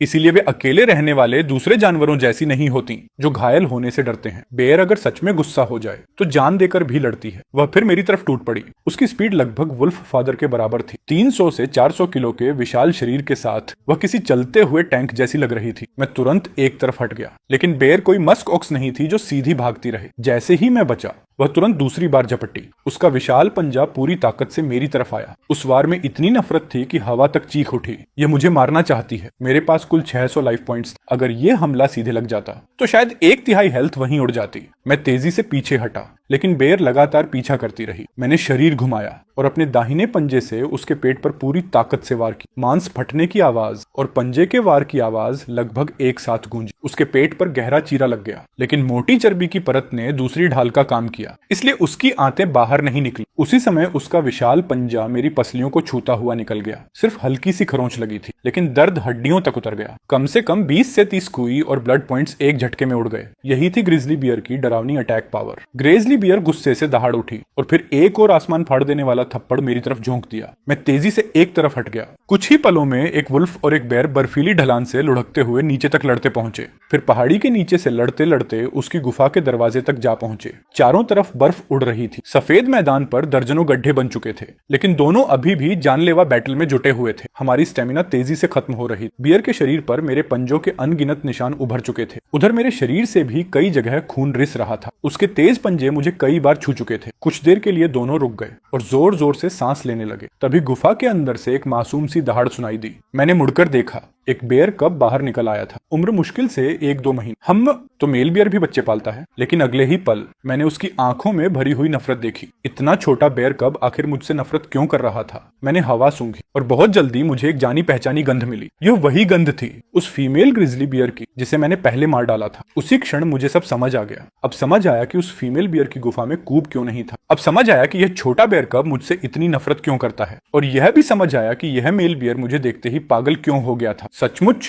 दुश्मन संकरी गली में मिल गए थे। मेरी आंखों में बर्फ जैसी ठंडी क्रूरता चमक उठी। बेयर्स बहुत लंबे समय तक दुश्मनी याद रखते हैं। अभी इसकी पागलपन भरी लड़ाई देखकर ही समझ आ गया था, अगर आज इसे नहीं मारा तो कौन जाने यह कितने साल तक मेरा पीछा करेगा। मेल बियर ने अपने बच्चे को बाहर आते देखा। उसने लंबी दहाड़ लगाई और उसे वापस गुफा में जाने का इशारा किया। उसका विशाल शरीर मेरे और गुफा के बीच दीवार बनकर खड़ा खड़ा हो गया। मैं भी हाँफते हुए उसे घूर रहा था। उसकी एंड्योरेंस मुझसे कहीं ज्यादा थी। अभी की भयंकर लड़ाई में उसकी मुश्किल से आधी स्टेमिना खत्म हुई थी, जबकि मैं लगभग थक चुका था। यह मेल बियर उस फीमेल बियर से कहीं ज्यादा ताकतवर था जिसे मैंने पहले मारा था। अगर लड़ाई ऐसे ही चलती रही तो आखिर में मैं ही थक कर मरूंगा। मुझे क्विक किल करना होगा। मैंने सिर उठाकर लंबी हुआंकार भरी। मैं हंटिंग टैलेंट एक्टिवेट करने ही वाला था कि अचानक एक डार्क ग्रे शेडो बिजली की तरह बाहर निकली। वह श्याओ हुई था। अब तक वह छिपकर मौका देख रहा था। शायद उसे लगा कि उसका बिग ब्रदर मुश्किल में है। वह धीरे धीरे रेंग कर काफी करीब पहुंच चुका था, लेकिन उसने बेयर पर हमला नहीं किया। जैसे ही बाहर निकला वह सीधे बेयर कब की तरफ दौड़ा। वुल्व्स कभी अकेली ताकत के भरोसे जंगल के राजा नहीं बने। टीम कॉम्बैट उनकी नसों में बहता है। श्याओ हुई समझ चुका था कि बियर कूब ही इस लड़ाई की है। वह कब को होस्टेज बनाकर बेयर फादर का ध्यान भटकाना चाहता था। जैसे ही मेल बियर ने श्याओ हुई को दौड़ते देखा वह पूरी तरह पागल हो गया। वह अपने बच्चे की तरफ बिजली की तरह दौड़ा और उसी पल उसने अपनी पीठ मेरी तरफ कर दी।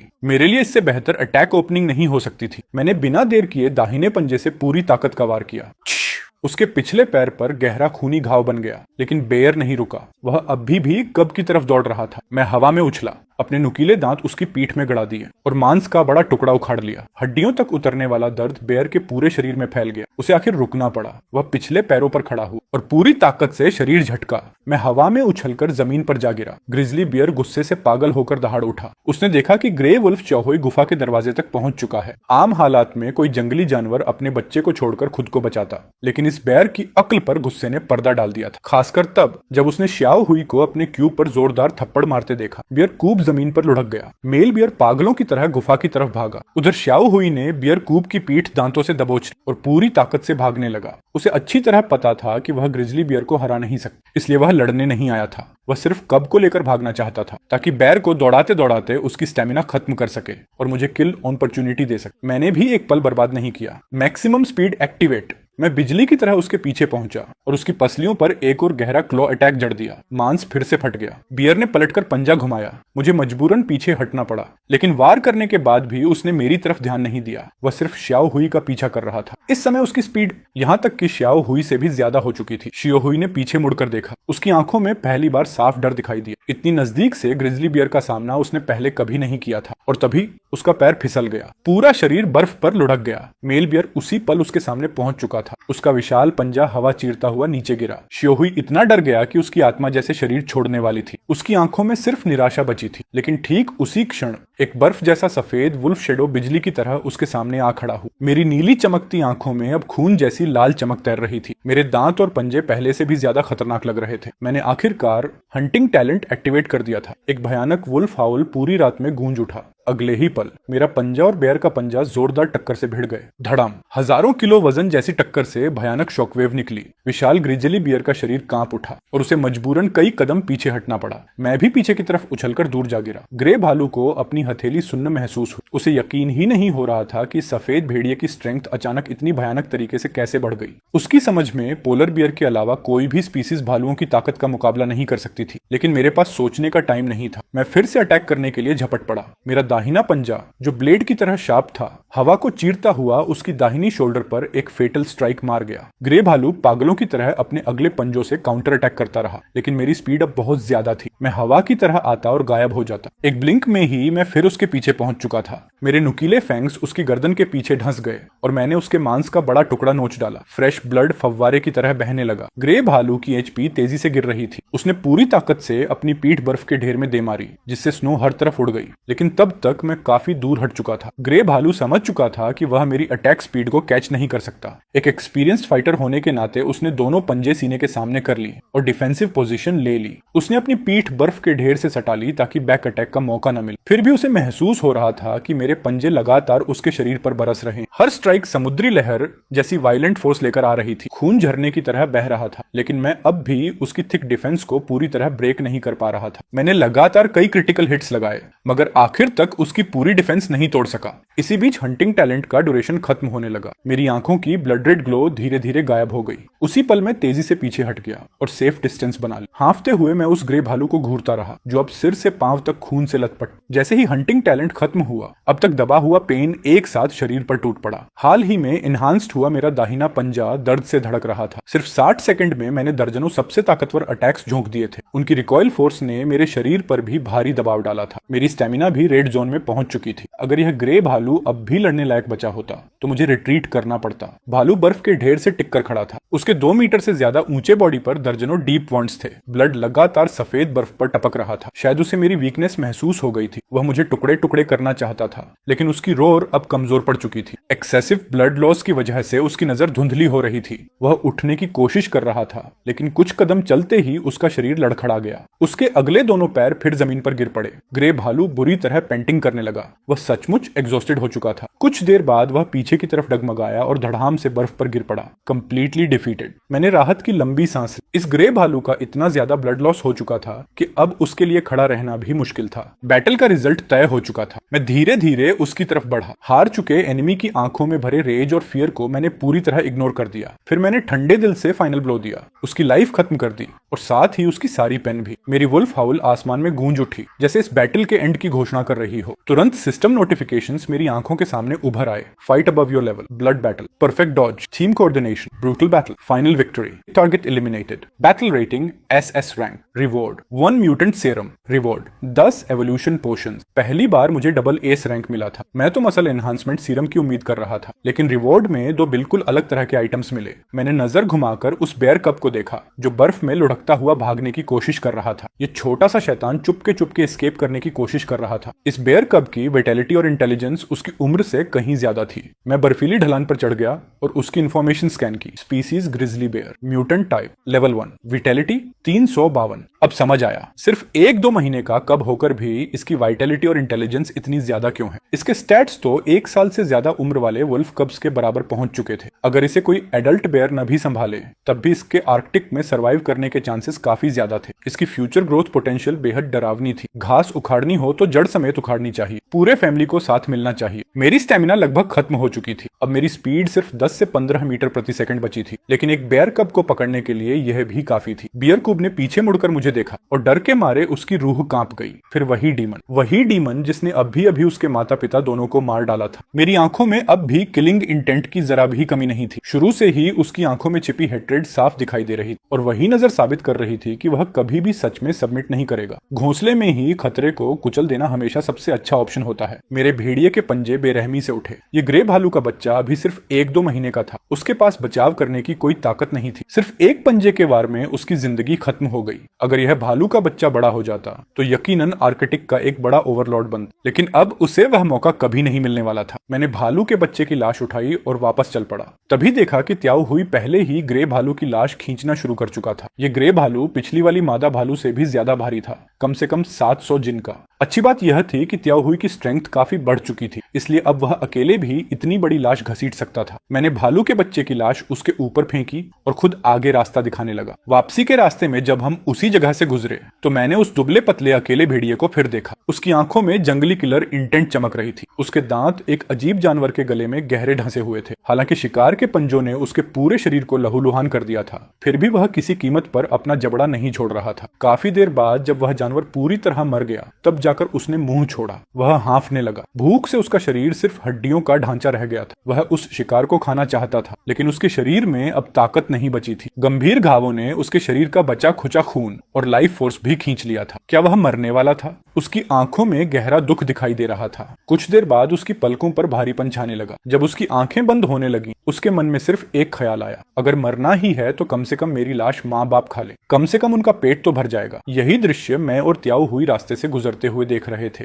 मैंने उस भेड़िए को देखा जिसकी सांस अभी पूरी तरह टूटी नहीं थी। फिर उसके द्वारा मारे गए शिकार को देखा। मैं आगे बढ़ा और दोनों लाशों को उठाकर ग्रे भालू की लाश पर फेंक दी। ये छोटा भेड़िया सिर्फ लेवल 3 था, फिर भी उसने जान की बाजी लगाकर लेवल 4 के शिकार को मार गिराया था। इतना काफी था यह साबित करने के लिए कि उसका स्वभाव बेहद क्रूर, साहसी और निर्णायक था। चलो इसे भी साथ ले चलते हैं। अगर बच गया तो अच्छा है, अगर मर गया तो शायद यही उसकी किस्मत थी। ग्रे भालू के साथ हुई इस बैटल ने मुझे पैक फाइटिंग की अहमियत और ज्यादा समझा दी। ऊपर से टीम कॉम्बैट करने पर सिस्टम अतिरिक्त रेटिंग पॉइंट्स भी देता था। इसी वजह से मैं अपने वुल्फ पैक को और बड़ा करने के बारे में सोचने लगा। जब हम गुफा लौटे तो खून की गंध ने सो रही छोटी बहन भेड़िया को तुरंत जगा दिया। मुझे एक और विशाल ग्रे भालू की लाश और ढेर सारी लूट लेकर लौटते देख वह खुशी से उछल पड़ी। वह उत्साहित होकर जोर जोर से हुआ हुआ करने लगी। इस लड़ाई में मेरी एनर्जी बहुत ज्यादा खर्च हो चुकी थी। मैं अपनी जगह पहुंचते ही धम्म से लेट गया। त्याहुई भी हांफता हुआ जमीन पर फैल गया और सो गया। मैंने धीमे से गुर्राकर चचेरी बहन भेड़िया को इशारा किया कि वह उस अकेले भेड़िए की देखभाल करे। उसने बर्फ तोड़ी और उसके मुंह में छोटे छोटे टुकड़े डाले। जीने के इंस्टिंक्ट के सहारे उस छोटे भेड़िए ने बर्फ को निगलना शुरू कर दिया। बर्फ पिघलकर पानी बनी और सीधे उसके पेट में उतर गई। काम खत्म होने के बाद चचेरी बहन फिर मेरे पास लौट आई। मेरे शरीर पर पड़े गहरे घाव देखकर उसने प्यार से उन्हें चाटना शुरू कर दिया। अगले दिन मैं गहरी नींद से जागा। हालांकि शरीर में अभी भी दर्द था, लेकिन हालत काफी बेहतर हो चुकी थी। मेरे सेल्फ हीलिंग टैलेंट की वजह से ग्रे भालू के पंजों से बने घाव कोई बड़ी बात नहीं थी। क्षितिज पर हल्की रोशनी दिखाई देने लगी थी। ये चमकदार किरणें जैसे घोषणा कर रही थीं कि आर्कटिक की लंबी अंधेरी रात अब खत्म होने वाली है। गर्म मौसम आने वाला था। मैंने तुरंत एक प्यूरिफिकेशन पोटीन इस्तेमाल की, फिर भालू की पित्त थैली निकालकर पूरी निगल गया। डिंग, बधाई हो होस्ट, आपने लेवल 12 बेयर गोल को सफलतापूर्वक अब्सॉर्ब कर लिया है। 100 एवोल्यूशन पॉइंट्स प्राप्त हुए। इस बार मिले पॉइंट्स पिछली बार से कहीं ज्यादा थे। यह साफ था कि जितना ऊंचा लेवल का शिकार होगा, उसके शरीर का एसेंस उतने ज्यादा एवोल्यूशन पॉइंट्स देगा। अब मैं लेवल अप की दहलीज पर पहुंच चुका था। तुरंत एवोल्यूशन एनर्जी की रहस्यमयी लहर पूरे शरीर में फैल गई। जो घाव अभी कल ही पपड़ी बने थे,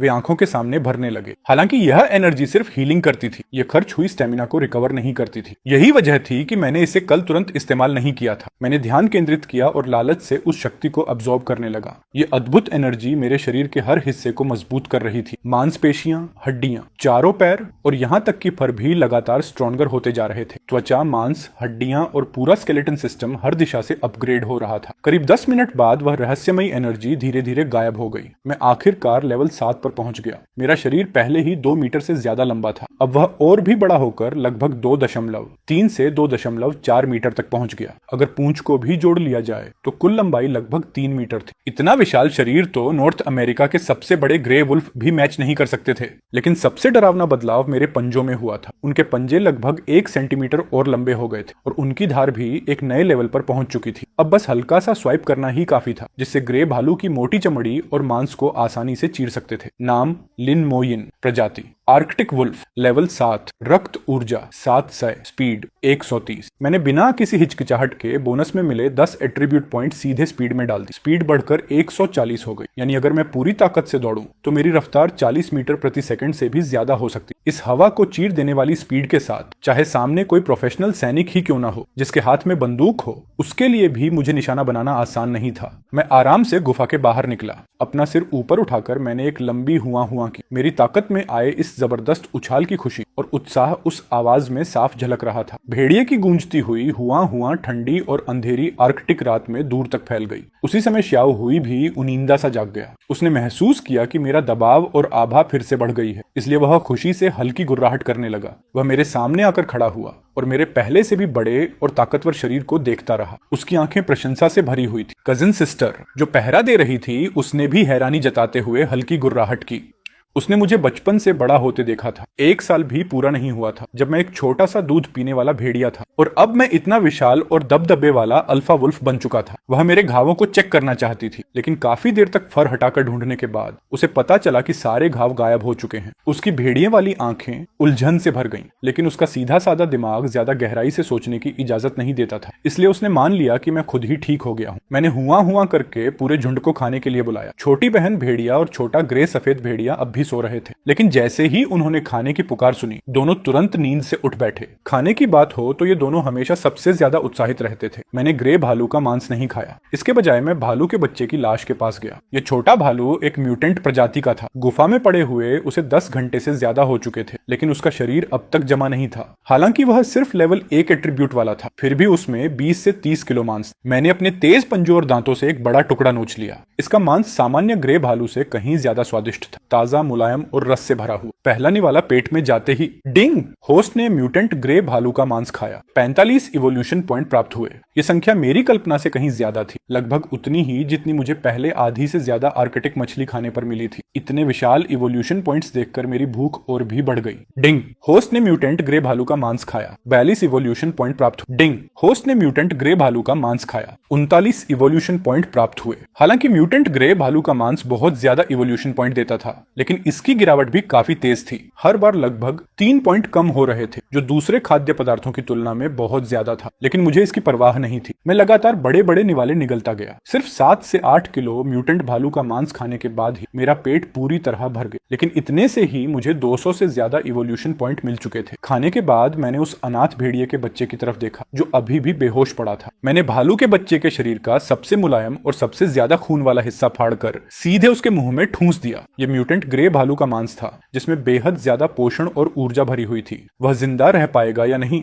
यह अब उसकी किस्मत पर निर्भर था। इसके बाद मैं गुफा के मुंह पर लेट गया और पहरा देने लगा। बाहर शिकार पर जाने का मेरा बिल्कुल भी इरादा नहीं था। गुफा में लगभग 1000 किलो खाना मौजूद था, इतना कि पूरा झुंड 2 से 3 महीने तक पेट भरकर खा सकता था। पलक झपकते ही 10 दिन गुजर गए। आर्कटिक आसमान में तैरने वाली रोशनी अब हर दिन पहले से ज्यादा देर तक दिखाई देने लगी थी। अब हर सुबह उठते ही क्षितिज पर हल्की रोशनी दिखाई देने लगी थी। मौसम धीरे धीरे गर्म हो रहा था। तापमान -30 से -40 डिग्री से बढ़कर -10 से कुछ ऊपर पहुंच गया था। गर्म मौसम आने वाला था। कुछ प्रवासी जानवर वापस आर्कटिक लौट चुके थे और जहां शिकार होता है वहां शिकारी भी होते हैं। इसका मतलब था कि ध्रुवीय रात में संघर्ष कर रहे शिकारी आखिरकार जीवित रहने की उम्मीद की रोशनी देख चुके थे। ये समय निश्चित रूप से सबसे पागलपन भरे शिकारों का दौर बनने वाला था। मैं और श्याओशे पहले ही अपनी पीक कंडीशन में वापस लौट चुके थे। पिछले कुछ दिनों में मैं उस म्यूटेंट भालू का सारा मांस खत्म कर चुका था और लगभग 100 अतिरिक्त इवोल्यूशन पॉइंट भी हासिल कर लिए थे। श्याओशे ने भी काफी मात्रा में ग्रे भालू का मांस खाया था। वह अब लेवल 5 तक पहुंचने के और करीब आ चुका था। कजिन सिस्टर की ग्रोथ भी मेरी उम्मीदों से कुछ ज्यादा तेज निकली। वह जल्द ही लेवल 4 में ब्रेक थ्रू करने वाली थी। ब्रेक थ्रू के बाद उसकी ताकत एक वयस्क मादा आर्कटिक वुल्फ के बराबर हो जाएगी। तब वह गुफा की रखवाली कर सकेगी और दोनों छोटे भेड़ियों को ज्यादा सुरक्षा का एहसास मिलेगा। जहां तक उस अकेले भेड़िए के बच्चे की बात थी, वह अपनी जबरदस्त जीवटता की वजह से बच गया था। हालांकि उसके शरीर के घाव अब भी पूरी तरह ठीक नहीं हुए थे, लेकिन उसकी हालत स्थिर हो चुकी थी। अब वह मुश्किल से सही लेकिन खड़ा होकर चल फिर सकता था। उस छोटे अकेले भेड़िए को पहले पूरा यकीन था कि वह मरने वाला है, लेकिन जब वह जागा तो उसके सामने एक पूरा भेड़ियों का झुंड था। उसकी यादों में बर्फीली रातों में भेड़ियों के झुंड अक्सर एक दूसरे को खा जाते थे, लेकिन जब उसने गुफा के अंदर 700 से 800 किलो वजनी ग्रे भालू की लाश देखी और बाकी भेड़ियों के चमकदार फर ऊर्जावान हालत को देखा, तब उसे एहसास हुआ कि यह भेड़ियों का झुंड उन सभी झुंडों से बिल्कुल अलग था जिन्हें वह पहले जानता था। और इस अकेले भेड़िए के बच्चे की बुद्धि भी सामान्य भेड़ियों की तुलना में काफी ज्यादा थी।